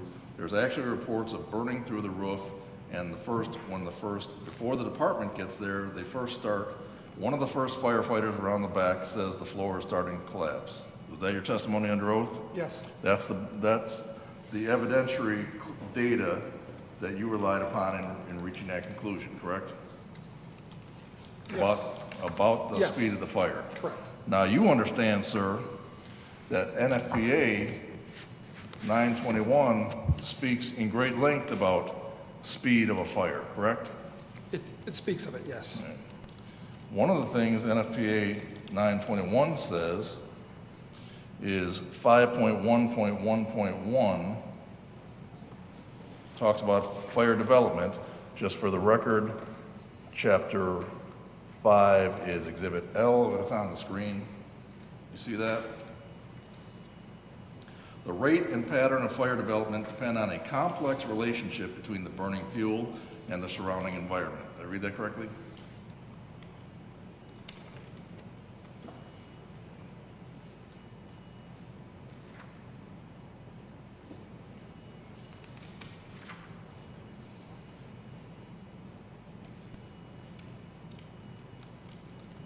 Yes, The complex relationship has a lot to do with things like ventilation, right? yes, Room geometry, yes, small little 8x10 room with an 8-foot ceiling versus a big lot of air in an open living room, right? correct, Windows, right?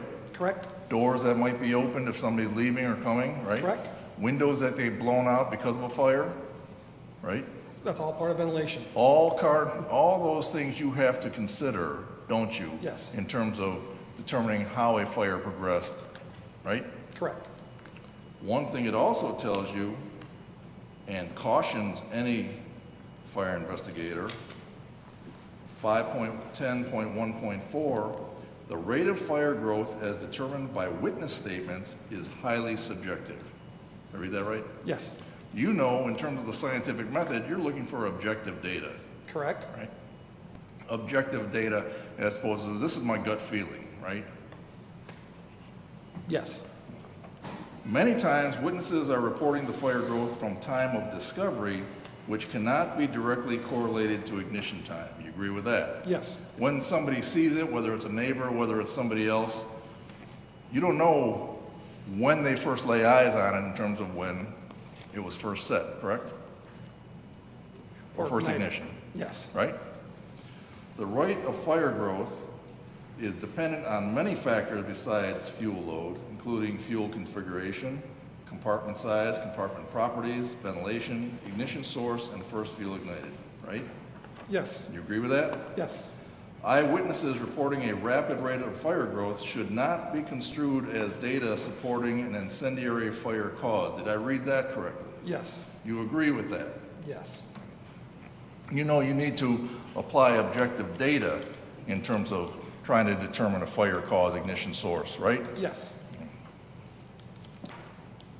There's also something in 23, in chapter 23, Your Honor, for the record is Exhibit P.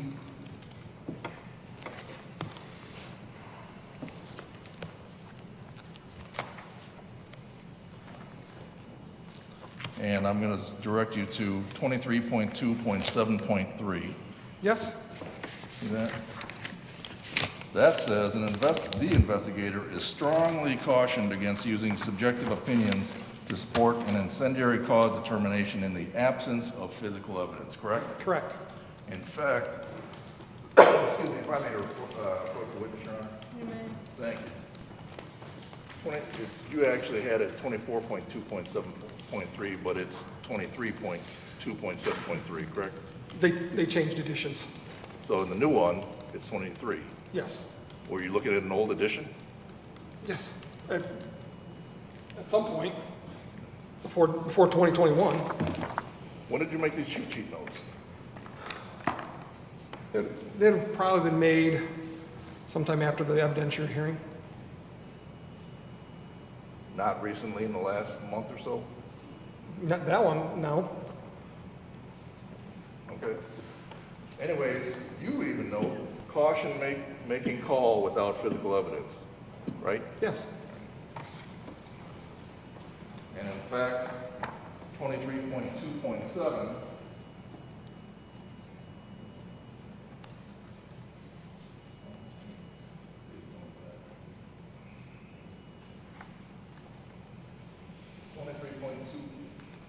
23.2.7.2, assessment of fire growth.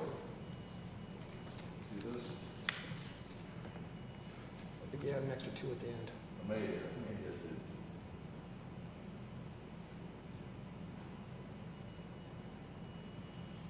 Investigators may form an opinion that the speed of fire growth or the extent of damage was greater than would be expected for the, quote, normal, end quote, fuel to be present and for the building configuration. However, these opinions are subjective. Did I read that correctly? Correct. You agree with that? Yes. Fire growth and damage are related to a large number of variables, and the assumptions made by the investigator are based on that investigator's individual training and experience. If subjective language is used, the investigator should be able to explain why the fire was, quote, excessive, unnatural, or abnormal, right? Yes. In fact, 23.7.2, 2.7.2, this is the one. What the investigator may consider as excessive, unnatural, or abnormal can actually occur in an accidental fire depending on the geometry of the space, the fuel characteristics, and the ventilation of the compartment. See that? Yes. Did I read that right? Yes. Some plastic fuels that are difficult to burn in the open may burn vigorously when subjected to thermal radiation from other burning materials in the area. This type of burning might occur in the conditions during or after a flashover, right? Yes. Here we had flashover, right? Yes. And if we talk about the time the first person saw the fire and reported it, would be either Calhoun or Matheny, right? I think the first person that saw it was Linda Sturmer herself. First person who reported it. Matheny. You're trying to figure out how fast the fire is going, correct? You're trying to, you determined that the fire was too fast for a normal fire. That wasn't one of my determinations. Right. That was the basis for one of your hypotheses. That this was an intentionally set fire, correct? That was one part. That was some information that I used. Yes. Right. And as we indicated, that was based on witness statements from firefighters, et cetera, et cetera, et cetera. Correct. That we talked about at trial, right? Yes. Well, what we know is if we look at Exhibit KK,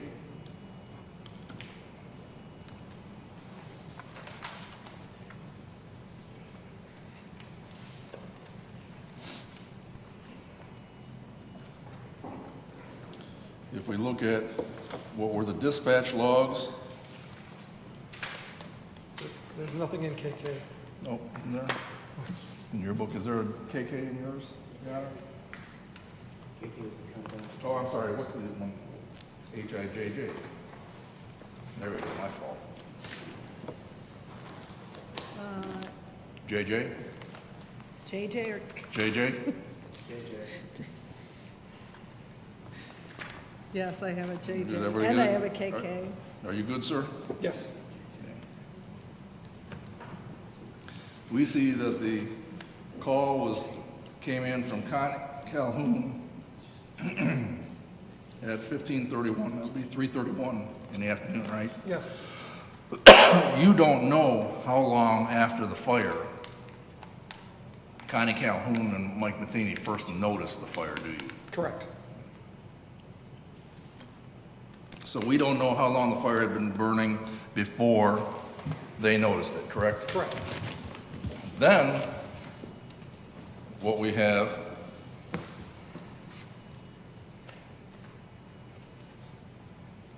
are notations of the various times that responders get there. Let me back that out here and I'll call it. The Lawrence Fire Department, which would be the local fire department, right? Correct. responded and it says arrived at 15:41. Yes, That would be 10 minutes after the fire was first called. The Lawrence Fire Department appears to be the first responders on the scene, right? correct. We saw from your video, at least of that, you can burn a whole house in 7 minutes, right? You can burn some houses in 7 minutes. But we don't know, one, how long the fire had been going before Connie Calhoun called it in 15:31, right? Correct? Then we have 10 minutes more of burning before the first responder gets there. Correct. And if you look down the rest of the sheet, of course, I don't want to trick you. We have things like Coloma got there at 15:48, Tony Evans got there at 15:43, right? Yes, You have no reason to disagree that these are accurate times. I have no reason to disagree. In fact, law enforcement folks are always trained to be accurate in their times of dispatch, arrival, how long you've been there, when you left, right? Sometimes are more accurate than others. Well, you have no reason to say that these are not accurate. That is correct. So what we have is your trial testimony said we have witness testimony from the first responders who didn't get there for 10 to 15 minutes after it was called, and you don't even know how long the fire had been going before it was called. Fair? That's correct. And you understand that you shouldn't be relying on subjective data like witnesses who don't know, unless somebody was actually there and saw the fire start. Fair? Subjective data should be looked at with caution, knowing it's subjective. Because otherwise what you could end up getting is an incorrect basis to support a hypothesis. Fair? Possibly. Right. And if you get that, then you might have an incorrect hypothesis, correct? Correct. In which case, if you have an incorrect hypothesis and you think that's true, you've now violated scientific method, right? Correct. If you have an invalid hypothesis. Take me through that again, yeah. If you have an invalid hypothesis based on subjective data, and you consider that to be true, now you're violating everything we've learned about the scientific method, right? Yes. Which would result in an unreliable methodology. Fair? Yes.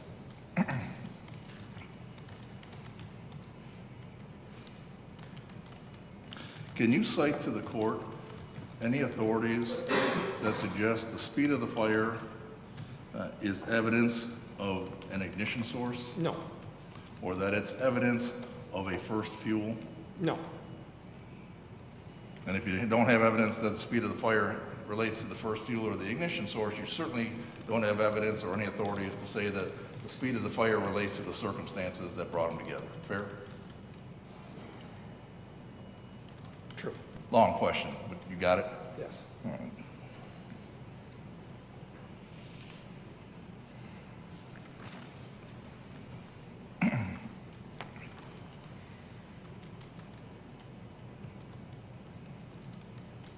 You mentioned something about the absence of the floor, the total absence of the floor was a basis or some evidence that led to your conclusion that this was an incident or an incendiary fire. I don't remember that, you saying that. All right, did that relate to the opinion, late in the day, sir? I know. Did that relate to your opinion that it was, the speed of the fire was too fast, that the The floor's gone? floor was gone? No. Okay. What did the absence of the floor, the fact that the floor was gone, have to do with the cause or the origin? That to me showed the origin because that was the greatest loss of mass in that area. Okay. It just relates to the first part of the origin and cause, the origin. Correct. Doesn't relate to the cause. Correct. And we talked about everything that related to the cause as far as you put down on paper and Correct. testified to, correct? Correct. All right, Your Honor, if you give me just 5 minutes.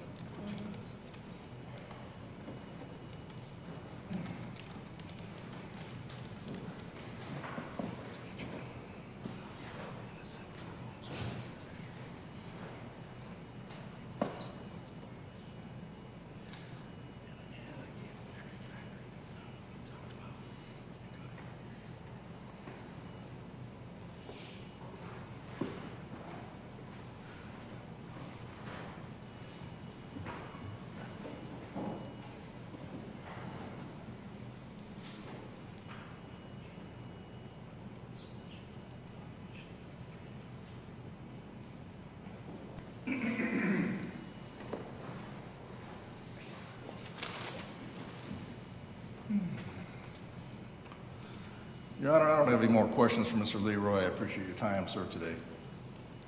Thank you. And Mr. Blair? give me just a little bit of time to clean up my mess. Entropy is the disorder like my desk. And like my son's room, who's behind me.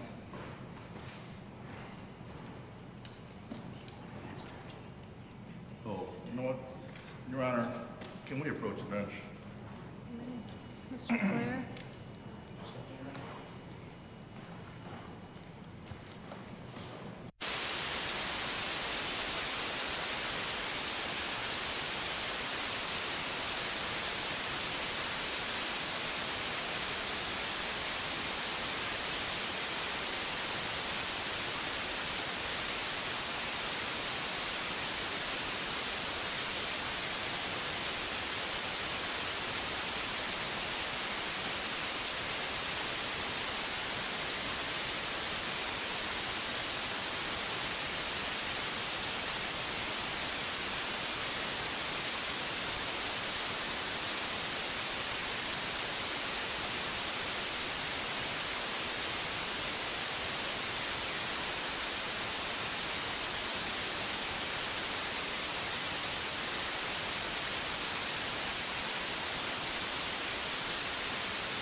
Mr., yeah, we're back on. Mr. Miller, are you moving to admit Yes, the just binder exhibits? As a matter of housekeeping, Your Honor, we have provided the court and the witness and the prosecutor with plaintiff's proposed exhibits for this Dauber hearing. Goes from A to actually just JJ. I'll remove KK since I didn't talk about it, and I'm not going to do anything with KK. It's a video. But I would move for the admission of A through JJ for the court to use as it sees fit as the gatekeeper and give whatever weight that it wants to these exhibits. But we've talked about the other exhibits in this case already. And we've had objections, and I think we've addressed those. Okay, so I do have a CD here. Is this just the KK? That's KK. This is not the one you played? Right. Okay, so I'll return that. And then are you moving to admit the one you did play? Yes, that is, Is it? DD? DD. DD. DD was the video. It's on a flash drive. What I can do is, Okay, they already have, it's their video. okay, okay, Other than that, I think, Your Honor, I'm done. okay. And then we'll hold off on any ruling or request as it relates to the cheat sheet, 2 sets of notes that came in today, whether those will be made part of the record. Mr. Blair, did you have any objection to the binder? I know you noted an objection to the high school textbook materials, but any other objections? No, Your Honor, I trust the court will give the exhibits the appropriate way as to what they're worth. Okay, thank you. So I will receive into evidence the binder of exhibits ending with JJ. Thank you, Your Honor. Thank you. Mr. Blair? Thank you, Your Honor.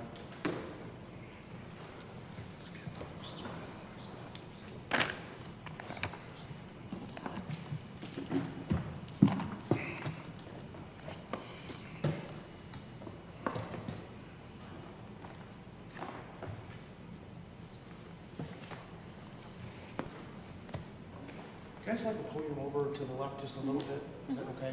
I don't think there's anything mind. You might affect her view, though. The court is taped. If you want to take some of the tape. Jeez. Oh, it is. Is that okay, Your Honor? Yeah, is it okay for you, Ms. Siderman? Yes, there's a box, I just don't want She's anybody. more worried about me I'm falling worried and about injuring myself. I'm worried about Ms. Siderman's, I'm actually worried about Ms. Siderman's view. I'll move over here.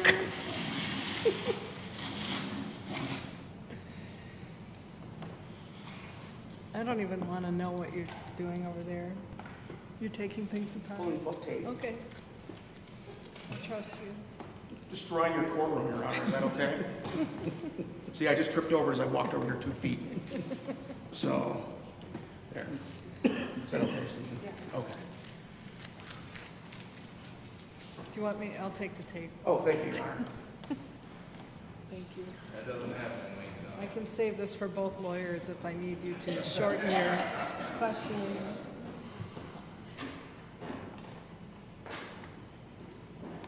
You all set?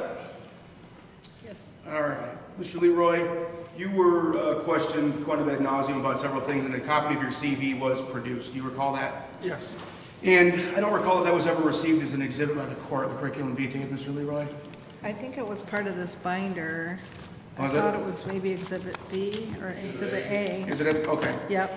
If I may, Your Honor, I have People's Exhibit 1, which is actually an updated copy, which I do know was produced to the defense on April 8th of this year, an email from Ms. Siderveen. May I approach the witness? You may.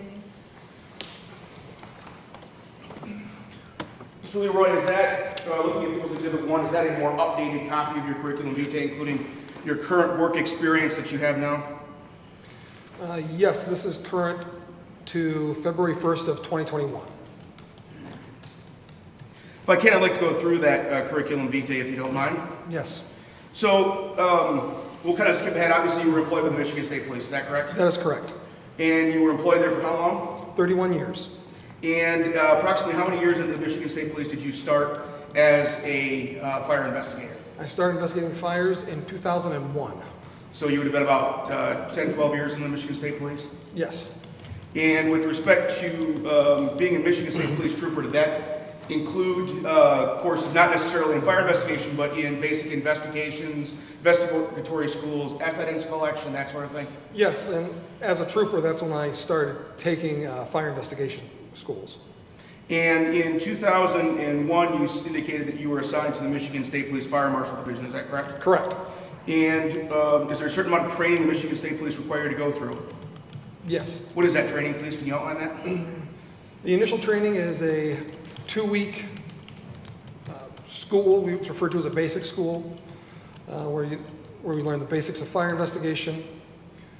That includes from fire pattern recognition to basic fire chemistry to, let's see here, fire protection systems. Then we have what's called an advanced fire school, which is another week of other systems to continue on in the first 2 weeks. Vehicle fire school, which obviously focuses on vehicle fires. Okay. And you indicated there's a basic and an advanced fire school. Correct. And is there a point in time also, do you do somewhat of, for lack of better words, like an apprenticeship within the Michigan State Police or work with a certified fire investigator that's already been established? Now, yes. And it was less, when I started, it was less formal. But yes, when I started, I would work under a senior fire investigator. Was there a time, I guess, before they would let you start investigating fires on your own? Yes. What was the requirements for that? The requirements were approximately, you had to be on 30 fires before you were allowed to go on your fire by yourself. Do you recall when you would have hit your 30th fire and would have been able to go on your own? I actually went out on my own a little bit before 30 because there was nobody else available and I had to go. So it was like in the 20s. But that was obviously a long time ago. Then as part of being a fire investigator in the fire marshal unit for the Michigan State Police, were you required to undergo continuing education and training? Yes. And was there a certain amount per year that you were required to undergo? Yes. How much was that, do you recall? I don't recall the exact number. It came out to about 2 weeks worth of training between different systems, or different trainings, so about 2 weeks. So they'd be like, what, 80 hours a year? Yes, about 80 hours a year. And were there specific topics you had to undergo, or was it just whatever you kind of thought was good for that time frame? It was approved training, but the topics ranged for over many different disciplines. And I know from your curriculum vitae that you are an IAAI certified fire investigator. What is the IAAI? That's an acronym for the International Association of Arson Investigators, which is an international association based for fire investigators. How does one become IAAI certified? You apply, and to be certified? Yes. Well, to certify, you have to apply. The certificate to apply, you have to have certain hours of training, certain hours of experience, you have to at least testify twice as an expert witness, and basically there's a grid that gives you points for how much education you had, how much training you had, experience, and if you get enough points in this grid, then you're eligible to take the test. So literally your training and experience defines whether or not you're able to be certified as a fire investigator under the IAAI. Correct. And so I'm guessing based on your certification then you would have achieved the requisite number of points under their system to become IAAI certified. Yes. And with respect to your CV, you also have that you are certified by the NAFI. What is that? That's the National Association of Fire Investigators. And how does one become certified under that group? It's a different organization, but the organization is, the two organizations do relatively the same things, but they're just two different organizations. Same process, you would apply by sending the application with your work experience training, submit that application, how many points, and then you would qualify to take the test. Is that similar to the NFPA? No, no, it's not. I'm sorry. Yeah, okay, what is the NFPA? That's the National Fire Protection Association. That association is typically, well, it's more about directly related to firefighting or fire. So that has, its memberships can include most of your building codes or electrical codes or gas codes, those follow the NFPA. And membership to that, I'm not sure what it would take to be a membership other than paying the dues. Does it include, so that group would include then like engineers that would examine electrical, gas, that sort of thing? Correct. As well as, I think, possibly fire investigators or firefighters. Firefighters, yes. Fire investigation in the NFPA is kind of a small fraction. Very good. How many hours of total training in arson or fire investigation do you have?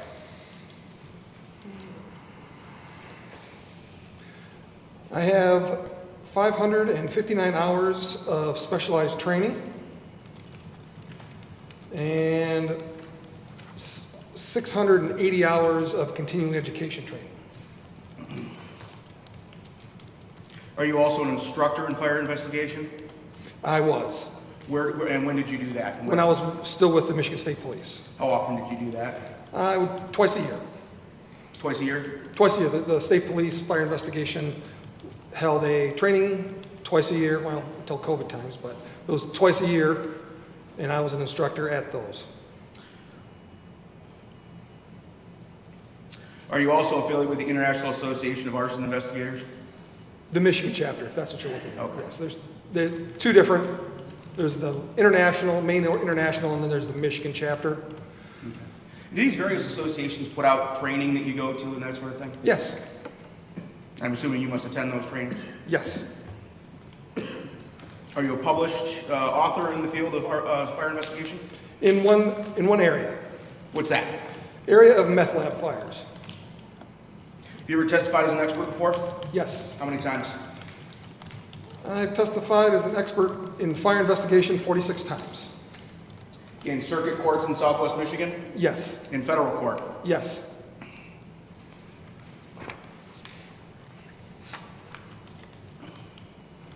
Now, with respect to the methodology of fire investigation, we've kind of heard quite a bit here to ad nauseum, really. But if I can, I'd like to go through Is there a specific process that you have been trained to use in all of your trainings when it comes to investigating a fire scene? The methodology we've been talking about is the scientific method, is the methodology that is laid out in NFPA 921. And specifically here in the Sturmer case, in the Sturmer fire, did you apply that methodology? Yes, I did. And can you please describe for us what, I think we've seen it, but I want to hear it again. What is the methodology that you used in that case, please? The methodology is the scientific method. Obviously, the first two are almost define a problem and recognize the need. That's almost always, there's a fire and the need is a fire investigation. And you've been called out by the And you've been called out to do it, yes. Okay, fair enough. The next one is collect data. Obviously, collect data is a broad category, from not only observations to witness statements to firefighter statements to physical evidence. That's all data to be collected. Then that data needs to be analyzed, which is basically a real cool word to look at it and understand how does this evidence fit into the fire scene. The next step is develop hypothesis. And as we've talked about, the main focus of a fire investigation in the state police is determining the origin of the fire, where it starts, and the cause of the fire, how it starts. And you basically use the scientific method for both of those areas. And you develop hypotheses that's initially like where the fire starts. And that says, okay, the fire, basically, I always describe it as you take all the possibilities, you put it in a bucket, and as you start working through your hypotheses, comparing the data to your hypotheses, you eventually start weeding through the hypotheses to see which ones fit the data. Then, when you come to a final hypothesis, meaning you've come to a hypothesis that fits all of the data, then you test the hypothesis. Now, test doesn't necessarily mean, because it would be literally impossible for every fire scene to try to recreate every fire to create this test. The tests are like a logic experiment, deductive reasoning. You go through and say, if this is my final hypothesis, does it fit all the data that's been collected? And if it does, and if there's no other data that's available, you can select that hypothesis, your final hypothesis. Now, no hypothesis, I don't think anybody will ever say that in a fire investigation, it's very rare to come up with 100% knowledge of everything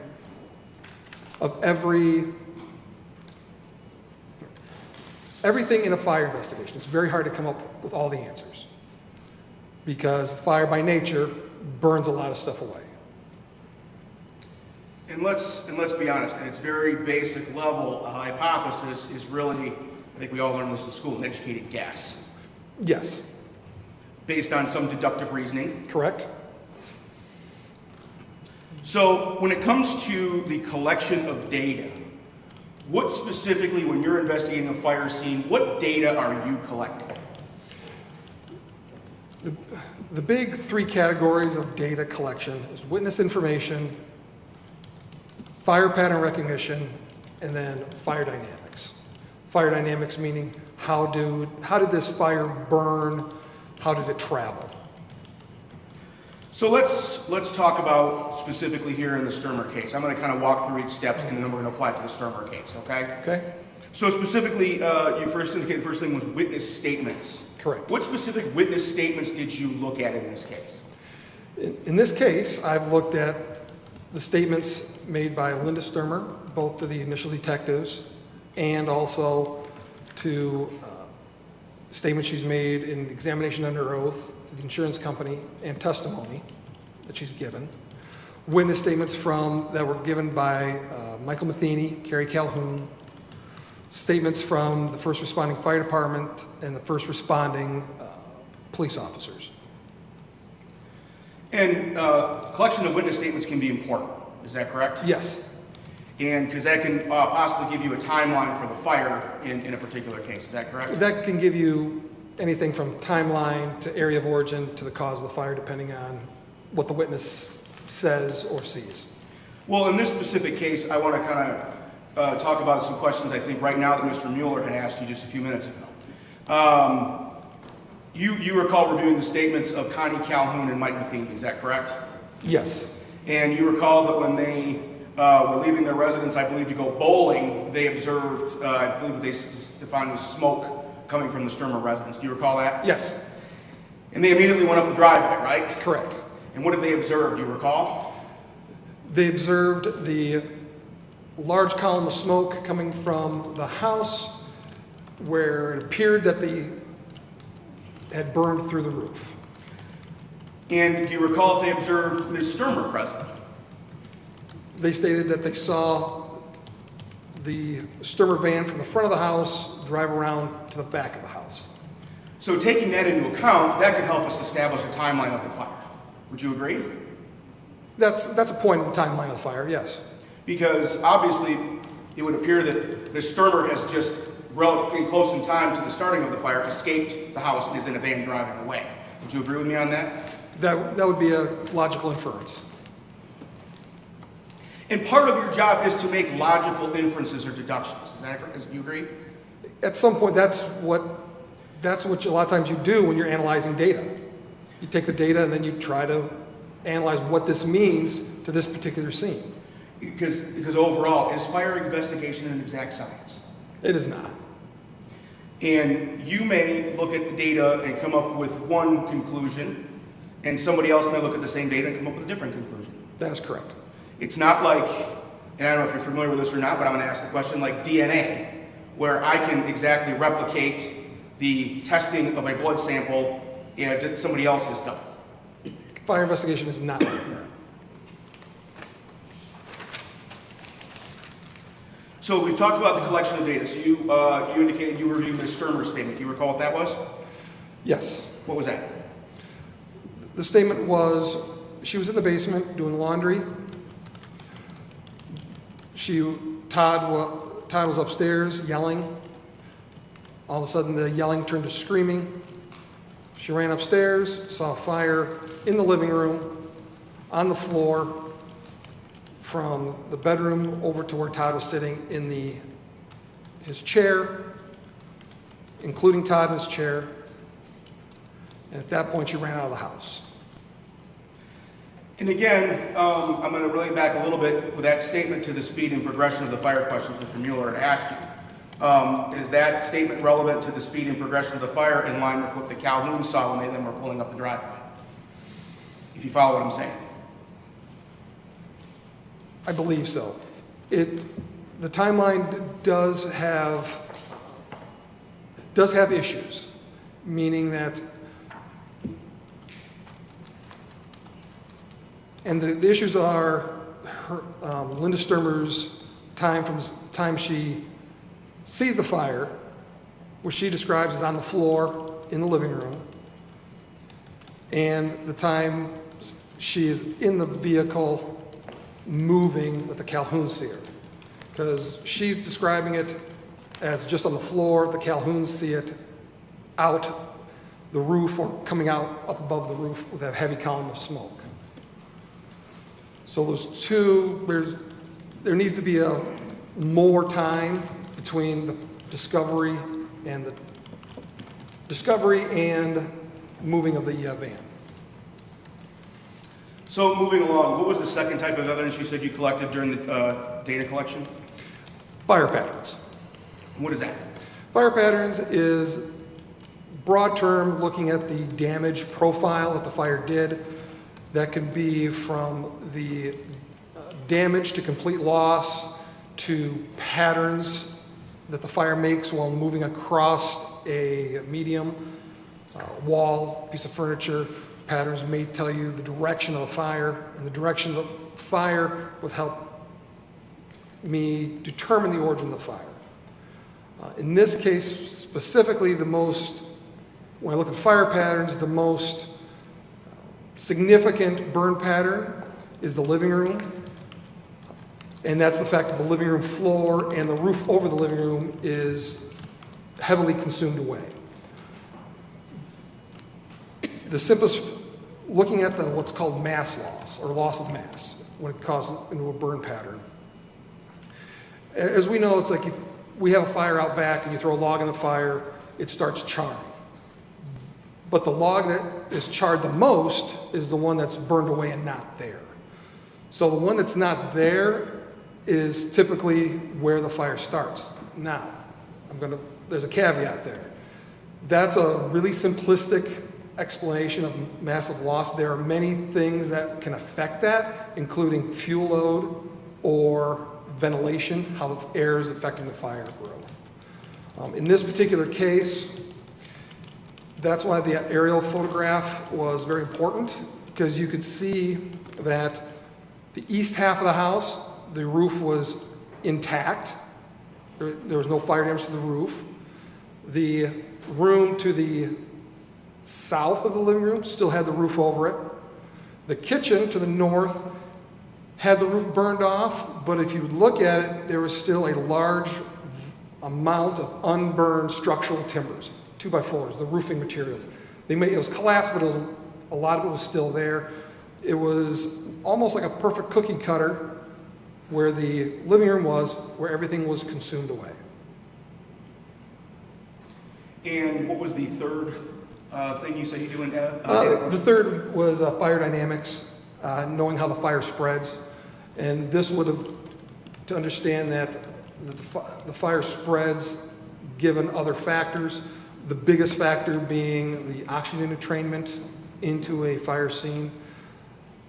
The fire dynamics in the Sturmer house is that the fire would have vented relatively quickly out the west end, because that's where the large windows are. And once those windows would have breached, the fire would have wanted to go that direction versus going it through the rest of the house.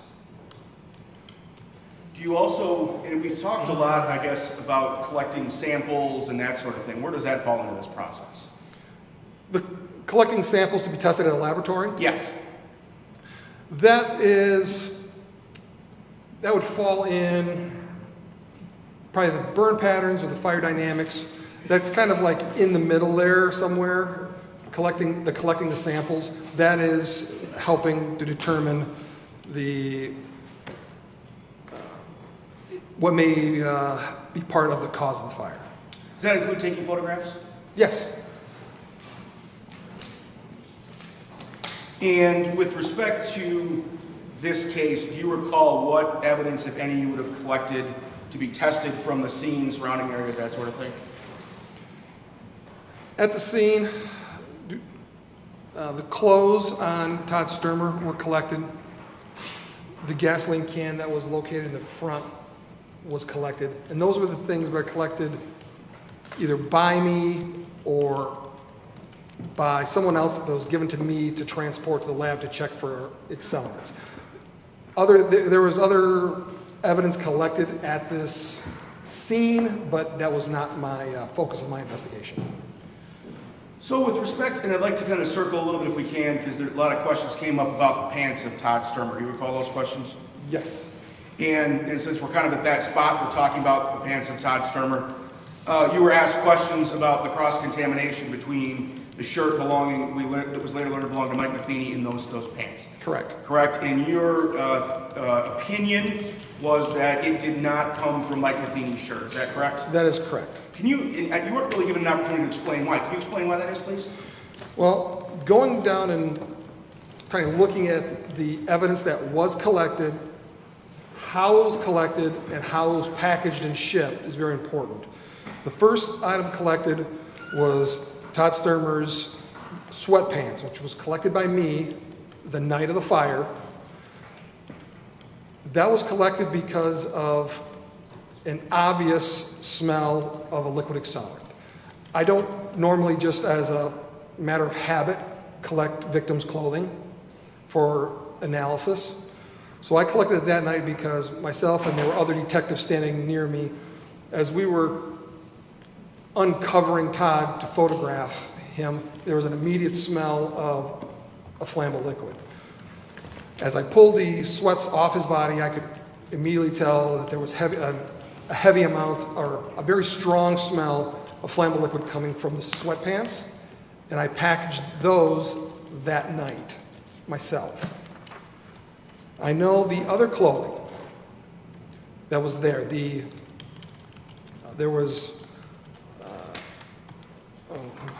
there were a tan coat that was on top of Todd Sturmer, a red sweatshirt that was on top of Todd Sturmer, a blue and white towel on top of Todd Sturmer, and a brown shirt that was also on top of Todd Sturmer. Those were collected by the Van Buren County Sheriff's Department in one bag. They literally picked those up, put them in a garbage bag, and took them to their evidence room the night of the 7th. On the next day,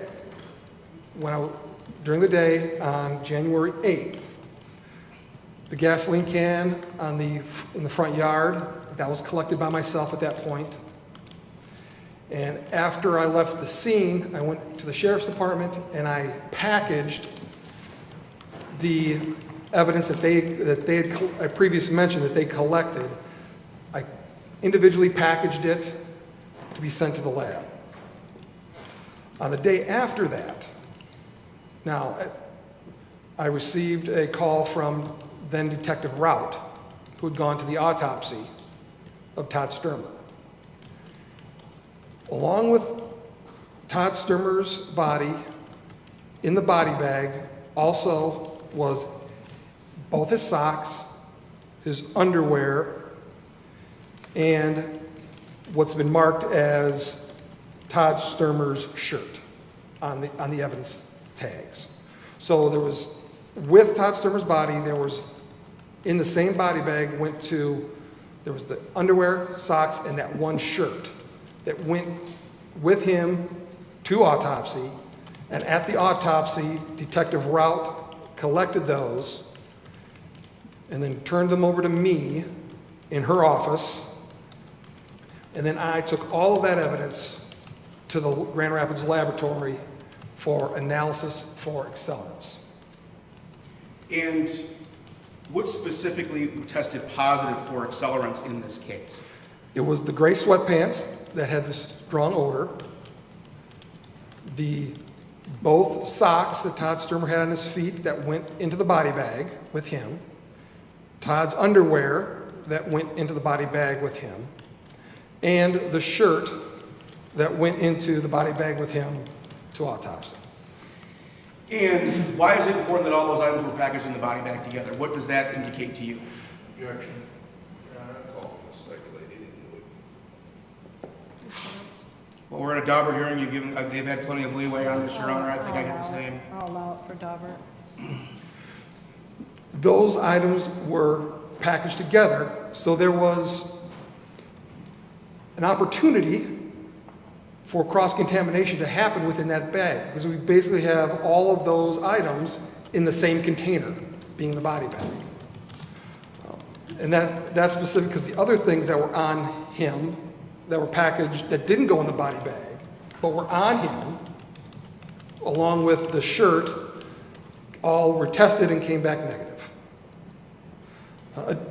Additionally, I want to mention this, the clothes that Linda Sturmer was wearing were seized by the Sheriff's Department. Those were also sent in to the lab, and those came back negative. And I'd like to show you which defendant's exhibit the item number, I believe it's picture number 20, reference. May I approach, Your Honor? You may. Thank you. Looking at that picture, can you just kind of briefly describe what's in that picture for the record, please? This is marked as 20.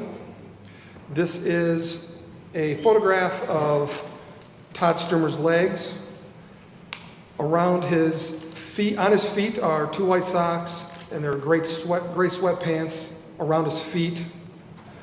His legs are bare up to above his knees, and then there's other clothing above his knees and next to him from his knees up.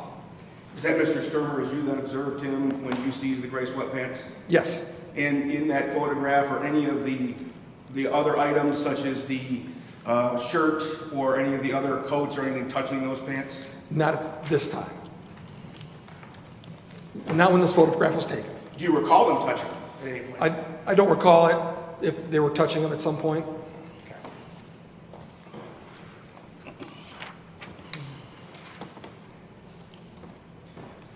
And obviously I bring this out because this is an important factor in your later considerations, is that correct? Correct.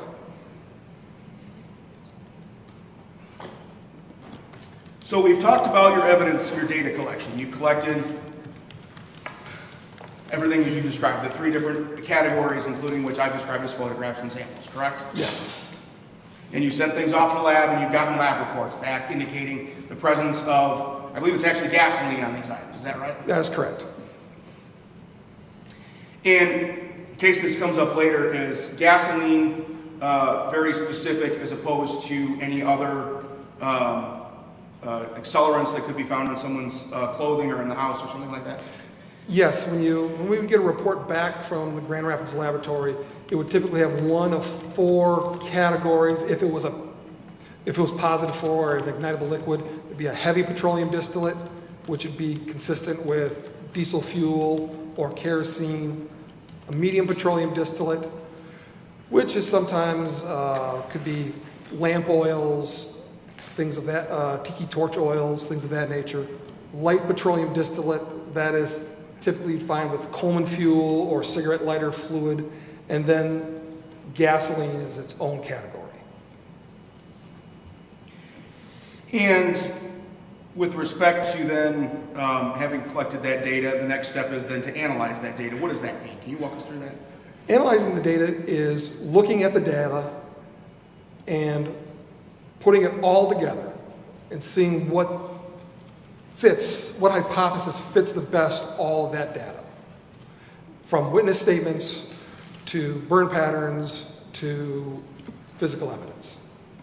And did you do that in this case? Yes. And what specifically can you outline for us that would satisfy that step in the process? I considered other hypotheses like the fireplace malfunctioning or a log rolling out of the fireplace, potentially. Those wouldn't account for the gasoline on Mr. Sturmer. There was also information that there was a oil candle on a counter between the living room and the kitchen. The fact that there's gas, that would account for the flammable liquids, but an oil light candle is not going to have gasoline in it. It's going to have some sort of either a probably medium petroleum distillate.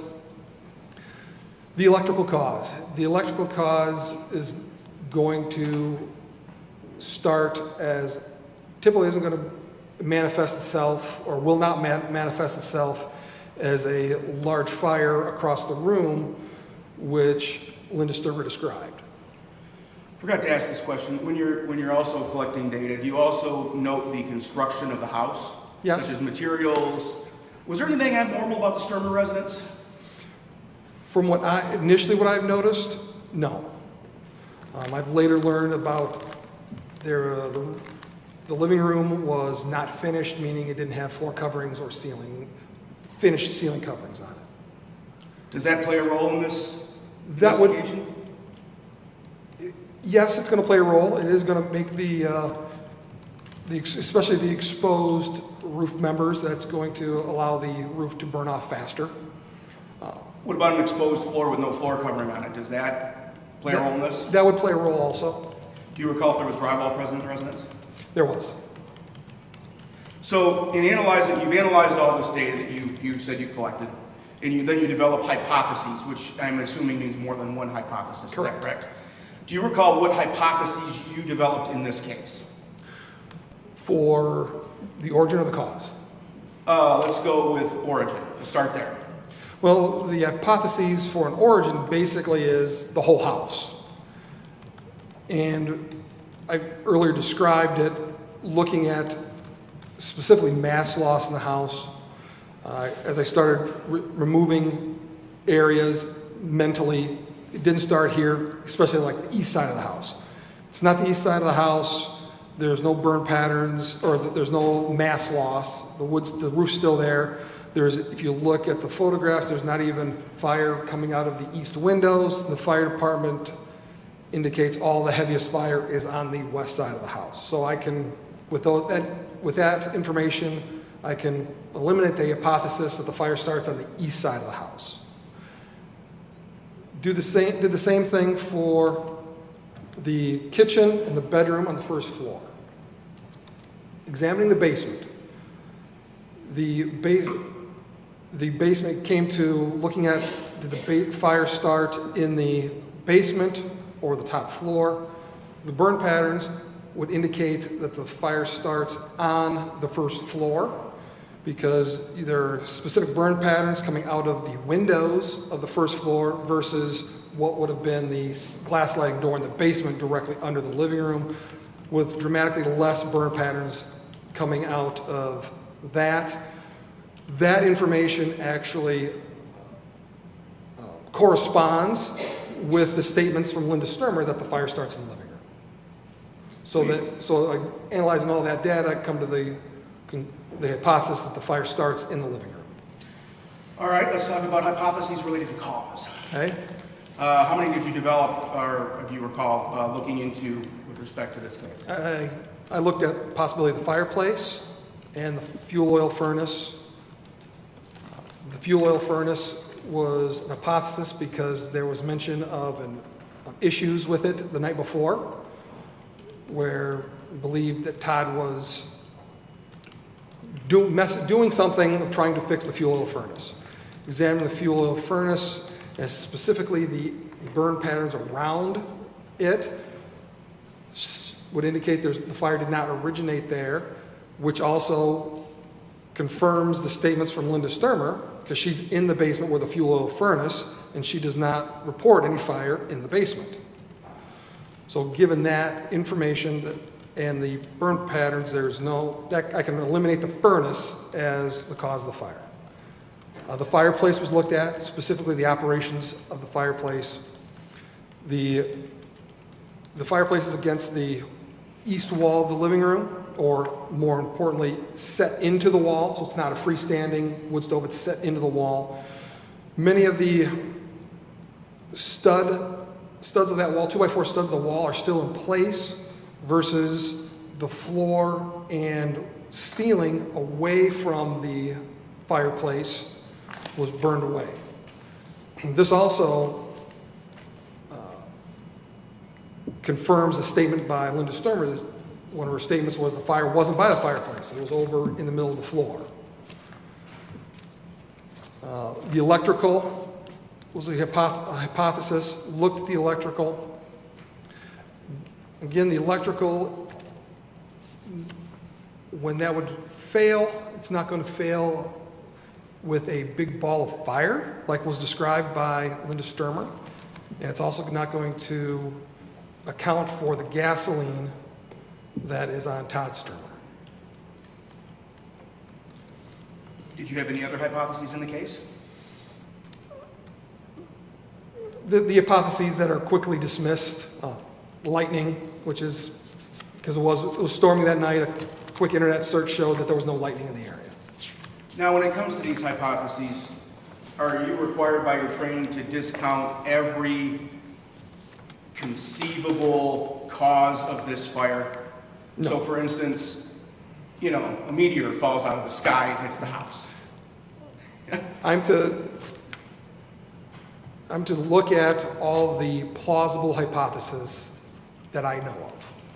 Plausible hypothesis. Yes. What maybe your common sense or within reason would tell you is a possible cause of the fire. Correct.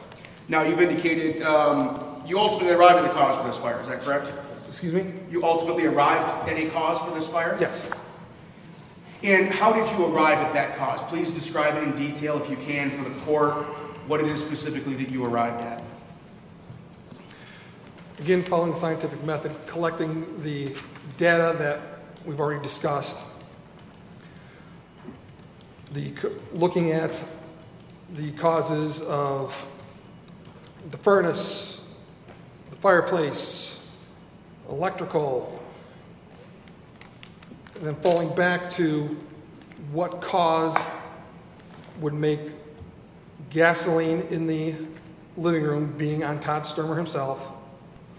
The fire described by Linda Sturmer is a description that is consistent with a flammable liquid fire. And there's statements about a 1 minute she's in the basement, there's nothing wrong. Next minute, there's a large fire in the living room that is consistent with a flammable liquid fire. There is no data about a legitimate reason for gasoline to be inside the house. And I find out later there's not only gasoline on Todd Sturmer, but also in the laundry room, in the laundry tub that another fire investigator discovered. Giving that information, the only plausible cause is an intentionally set fire.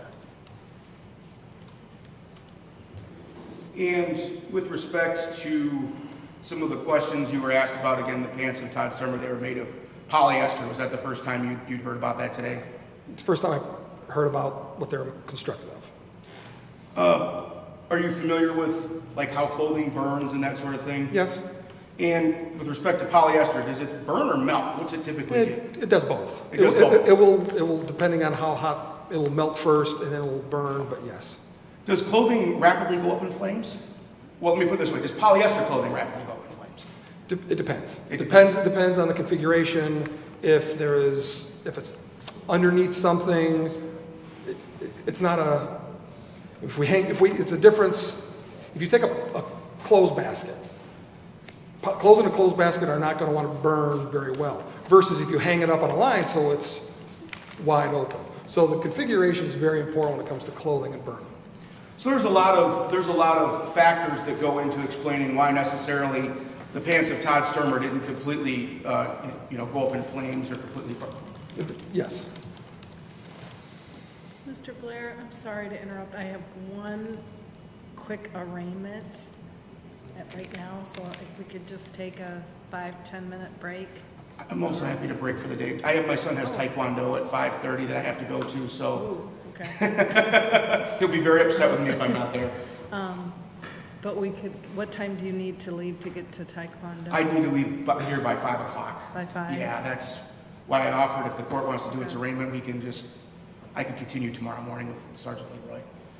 Okay. I have to leave tomorrow by 2, so we only set aside a half day for tomorrow. Oh, I thought we had a whole day Yeah. set aside for tomorrow. I'm sorry. No.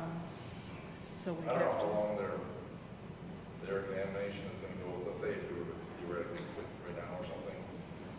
I don't have another witness. Oh, you don't have other witnesses? Okay. Do you have other witnesses?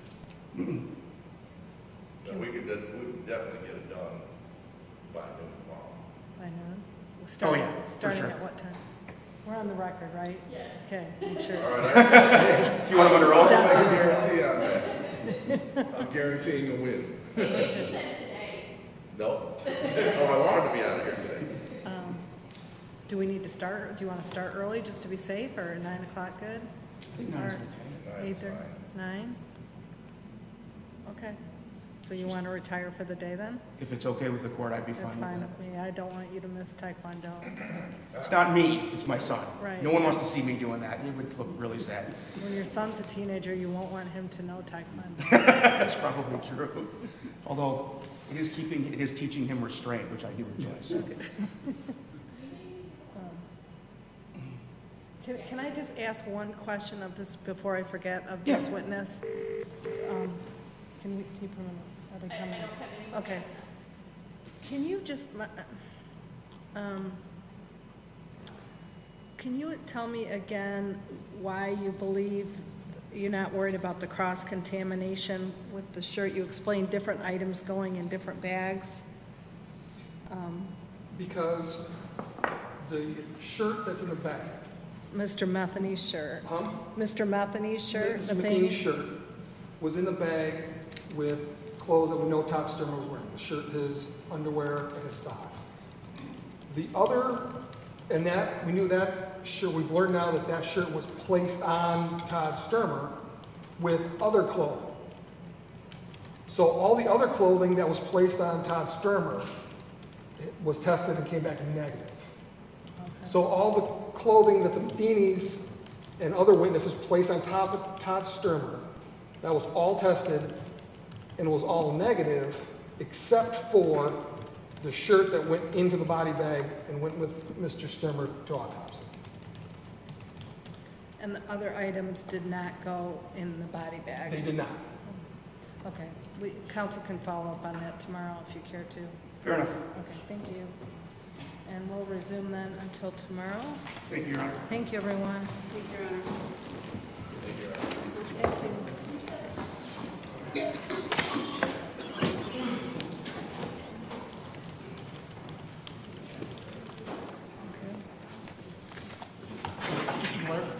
Yes, sir. That could stay with the court. Council, and just another thing, I don't know, you can think about in the evening whether or not you both want both of these CDs in evidence or just replace the one with the most recent one. Okay. Yeah, tomorrow. Yeah, we can put on the record tomorrow, so we'll replace his. Jay, we'll Okay. replace it. That's perfect. Thank you, Judge. You have to remind me tomorrow, though. All right, thank you. The court calls the case of People versus John Redaway, 2022413. Counsel and the agent, state your names for the record, please. Sarah Schlack with the Public Defender's Office for Mr. Redaway. All-Imus with adult probation. Thank you. And the record should reflect Mr. Baker is present from the Swift Insure Sanctions Program. And sir, are you John Redaway? Yes, ma'am, I am. Okay, Mr. Redaway, you're here by video today, as is everybody else. If you need to talk in private with your attorney, let us know, and we'll put the two of you into a private breakout room, okay? Yes, ma'am. Okay. And the reason you're here is your agents filed a document with the court alleging that you violated the terms of your probation. Did you receive a copy of that document, sir? No, ma'am, I did not. Okay, I'll tell you what it's saying is that on or about June 25, 2020, you violated probation when you failed to report to your probation agent or your case manager as instructed. Were you previously advised of its contents? Yes, ma'am, I was. Okay. You do have a right to a contested probation revocation hearing on the charge in that document, and you have a right to have your hearing held within 14 days of today's date or to be released from custody if you're still in custody as you are now. You have a right to the assistance of an attorney at that hearing and at all subsequent proceedings. And if you can't afford your own attorney, we'd appoint one for you, and you do have Ms. Schlack representing you today. Do you understand your rights, sir? Yes, ma'am. Ms. Schlack, do you know Yes, ma'am, I do. Okay, Ms. Schlack, do you know how your client intends to proceed? Your Honor, I believe I do. I was going to ask actually for a brief breakout session. I've already talked to him once today, but I did talk to his PO again. Okay. If I could just have a brief breakout session, I think we'll be ready to go. Okay, we'll put the two of you in a breakout room then. Thank you, Judge.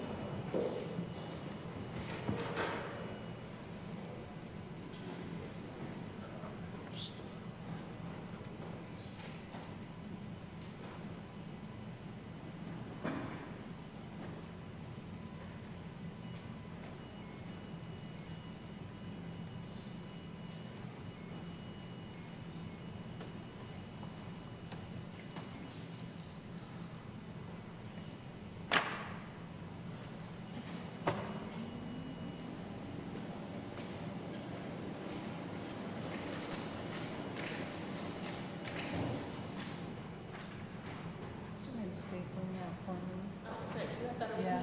Oh, I think it's me. Oh, the next one's mine.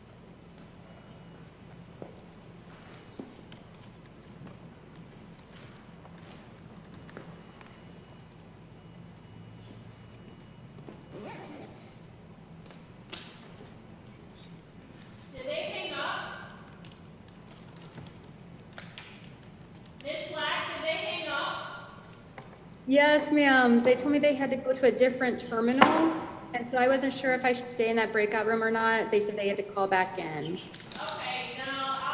a good thing you came out. Do Thank you, still ma'am. need to talk to him? Yes, just briefly. Okay.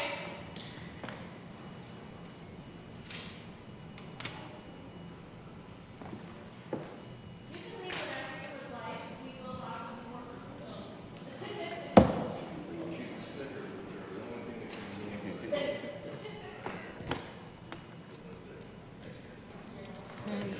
Which one's your son? Oh, this is my son Walker. He's in high school.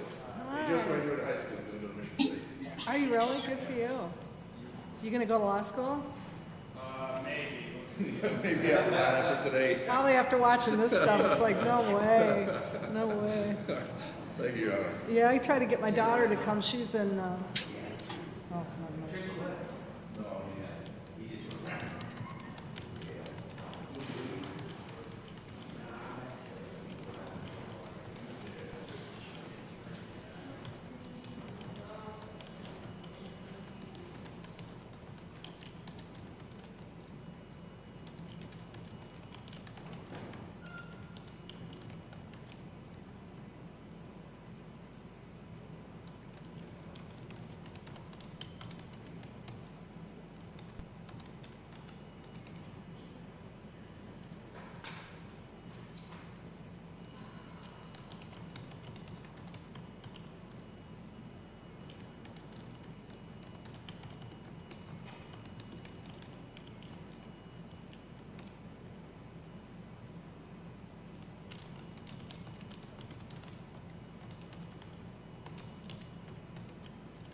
Oh, there it's fine. Okay. No, she wants to still talk. Oh, okay. So the breakout room is the meeting about it. It's the easiest thing I could do.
Okay, Judge, sorry to interrupt, but we can be brought in whenever Your Honor is ready. We couldn't hear you. I'm sorry, I didn't want to interrupt, but I just wanted to let you know that we're ready whenever. Oh, okay, whenever- thanks. Oh, we're waiting for him to get brought back in. Oh, okay. That's the only thing I hate with the jail is they don't, can't even out of their cover. 30 seconds.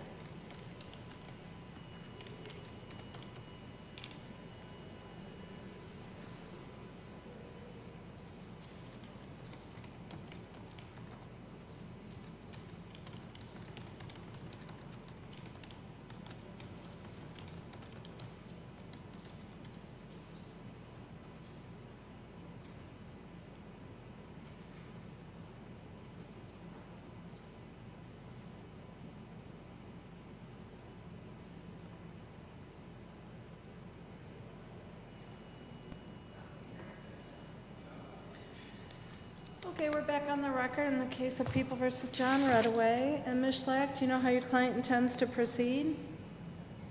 Yes, Your Honor, he'll be entering a guilty pleading today.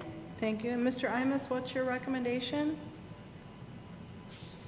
Your Honor, we would recommend continue probation or swift and sure programming, that he serve 30 days in jail, no objection to weekend WAP program,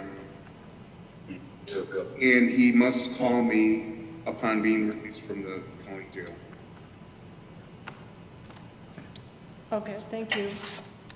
Sir, is it your intention to plead guilty today, knowing that recommendation? Yes, ma'am, it is. If you raise your right hand, I'll swear you in. Do you solemnly swear or affirm that the testimony you're about to give in this cause will be the truth, the whole truth, and nothing but the truth? Yes, ma'am. Thank you. And other than what you've heard said in court, has anyone promised you anything to get you to plead guilty or threatened you in any way? No, ma'am. Whose choice is it that you're pleading guilty? Mine, ma'am. Are you doing My so? choice. Are you doing so because you are guilty? Yes, ma'am. Did you fail to report to your case manager or probation agent on June 25, 2020, or any date thereafter? Ma'am, when prior to being released, I thought it was in August, but apparently it's June. Prior to being released, I sent Mr. Baker, Mr. Palfus, and the lady from the group that I was in a letter asking what I was supposed to do when I got out because the COVID thing was going on. I heard back from none of them. When I left Allegheny County Jail, I was told, you are not allowed to go, they're not taking anybody because of the COVID thing right now. I wrote Mr. Baker, Mr. Palfus, and this lady asking what I was supposed to do, man, and none of them answered me back. Okay, so for the last year, you thought you didn't have to check in with anyone? No, ma'am. In December, I tried turning myself in, and Officer Money from Van Buren County Sheriff told me that they would not accept me at the jail because of my probation violation. Okay, so did you report to anyone since last June other than this single letter that you wrote? No, ma'am, I did not, and that's my fault for not reporting you. Okay. I should have made a better effort. Okay, well, I do find that the plea is voluntary, understanding, and accurate, and I'm satisfied there's a factual basis to support the finding of guilt, so I will therefore accept your plea, and I'll do so without having considered any update to your original pre-sentence report. Does everyone want to proceed to sentence today without a written update? Yes, Your Honor, and the defense would just ask to be heard. Thank you. And you too, Mr. Imus? Yes, Your Honor. Thank you. And sir, you do have a right to be present here in the courtroom for your sentencing. Are you waiving that right and requesting to be sentenced by video? This is fine, ma'am. It's not going to matter either way. You know, me being here or me being in the courtroom, you're going to sentence me, and that's how it is. Okay. Well, thank you, sir. Mr. Imus, anything you want me to know? Your Honor, I know I've supervised the defendant in the past. I know he does have issues with mental health and substance abuse. So I would like to address those once he's released from jail. Okay, thank you. Ms. Schlack, anything you wish to say? Yes, Your Honor, I had a chance to talk to Mr. Redaway earlier today, and I also had several phone calls with Mr. Imus. I appreciate those very much. So I think I have a good picture of things. Mr. Redaway is gainfully employed. He actually works 2 jobs. He works for 2 different lumber companies. I was able to verify the one, I believe it's called J&M Lumber, Your Honor. That's where he works Monday through Friday. They did confirm that he is employed through there, and he is welcome back to continue his employment if he's able to be released. The other one, when I was talking to Mr. Imus, we talked about him doing the 6-week weekend work group, Your Honor, in lieu of the 30-day jail sanction to get him back on track. Talking to Mr. Redaway, he takes this very serious. He does acknowledge that he does need some help and support. I was able to get an updated address and phone number that I will supply to the probation office. But we also have talked about different resources that he could use and that he does intend to take advantage of, and connect him with our social worker at our office to, one, do a community mental health assessment. We would ask that if the court would consider releasing him and reinstating him, to allow him to do the weekend work group, allow him to continue working full-time so he doesn't lose that employment. Add the condition, do the community mental health and substance abuse assessment, and follow their recommended treatment. We also intend to connect him with Daily Recovery Zone and Rod Johnson to help with some of those recovery issues, including the mental health, to try to address those as well, Your Honor. So defense is asking that he be reinstated, that he be allowed to do the weekend work group. I did talk to Mr. Imus to agree to have him not start this week, but the following, so he could do 1 more weekend with the other lumber company, that is with the Smoking Log Lumber Company, who he works with Saturday and Sunday, and then do 6 weekends of that work group, that we allow him to be take advantage of those resources in the community, but of course get that assessment done to find out exactly what he needs. Talking to him, talking to his PO, Your Honor, it does seem that he's really struggling with some addiction issues, some mental health issues. He acknowledges that, he acknowledges wanting the help, but having gainful employment, Your Honor, is a positive in his life and something that he's actually doing well at, and that they're willing to take him back, and we don't want him to have to lose that, Your Honor. Because of course our goal, and Mr. Redaway expressed that his goal is to be a productive member of our community again. And obviously the gainful employment helps with that. He did express that he's been paying back child support. He makes pretty good money, and paying back child support and trying to get his life back on track. He acknowledges he messed up here, and he really is trying to get back on track. And I think between the PO and our social worker, we can help him do that. Thank you, Your Honor. Thank you. Sir, anything you want to say? Ma'am, I've been completely honest about the fact that I've been a drug addict since I was 12 years old. I fought addiction. For the first time in my life, I really am trying to stop. And I hate the fact that it's taking so much out of me. But I can work 2 jobs, 2 full-time jobs. I got relationships with my children that I hadn't had for years. I really am trying. Now, yes, I didn't contact the probation department, but no disrespect to Mr. Imus, he wasn't even my PO then. It was Mr. Paulfis. So, I mean, man, I wake up every day and I look in the mirror and I hate myself for being a drug addict that I am. And from that second on, I figure out I'm going to make it through that day without using. And some days it's easier than others. But I don't want to use dope anymore. I hate that crap. I hate myself for becoming an addict. But I don't want to lose my job. I mean, it's a good job. I actually like this guy. He don't use drugs.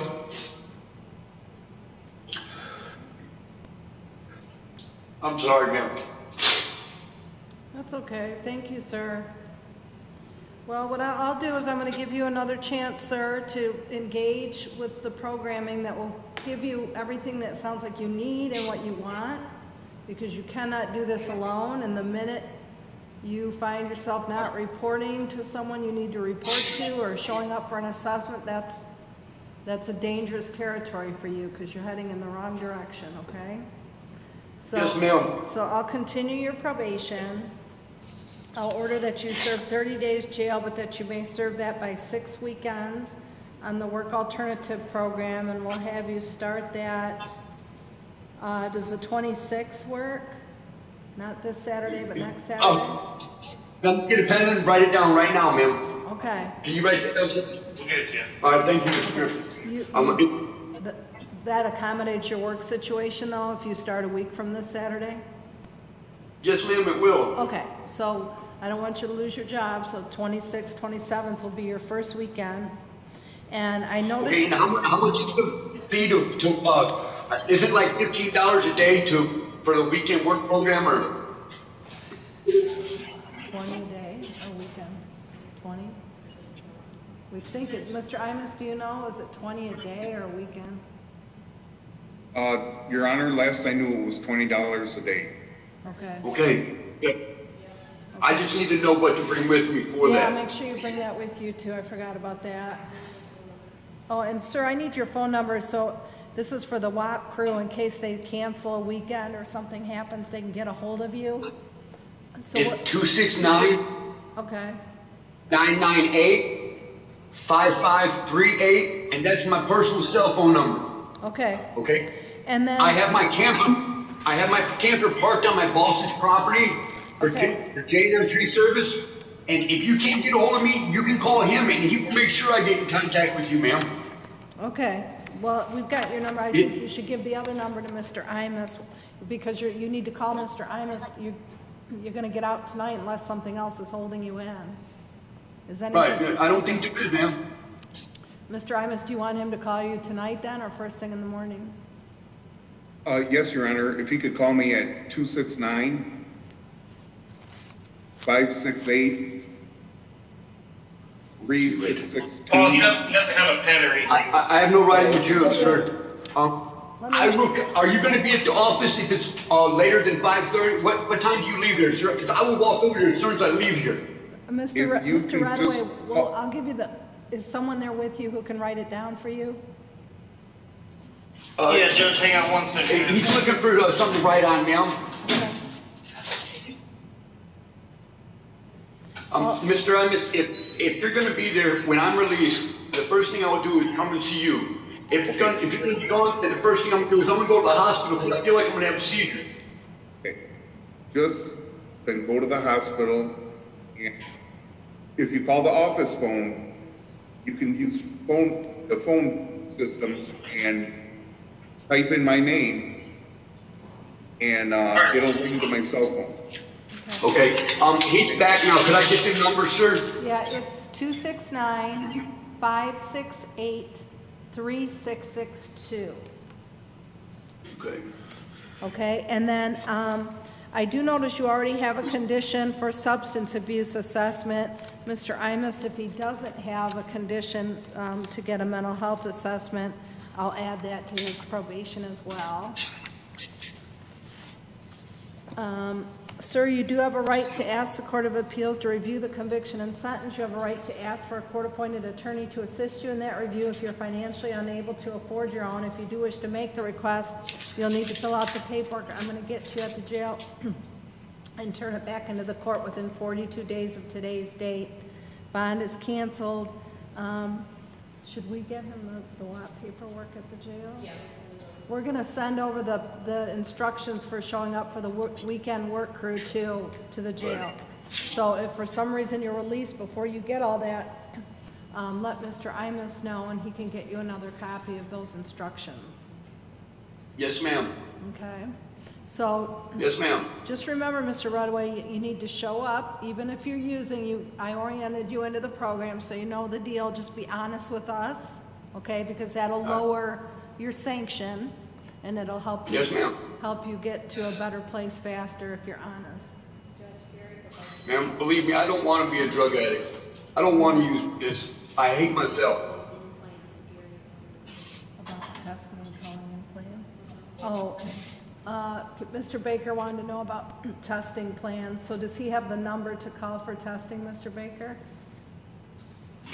No, I don't. Not anymore, Bill. Sir, 1 minute. He had the packet back in February last year. I'm assuming he probably doesn't have it any longer. He was tested today, though. We can get that packet to him. I just need an address and I will deliver it tomorrow. 50591, County Road 388, Grand Junction, Michigan. One more time, please.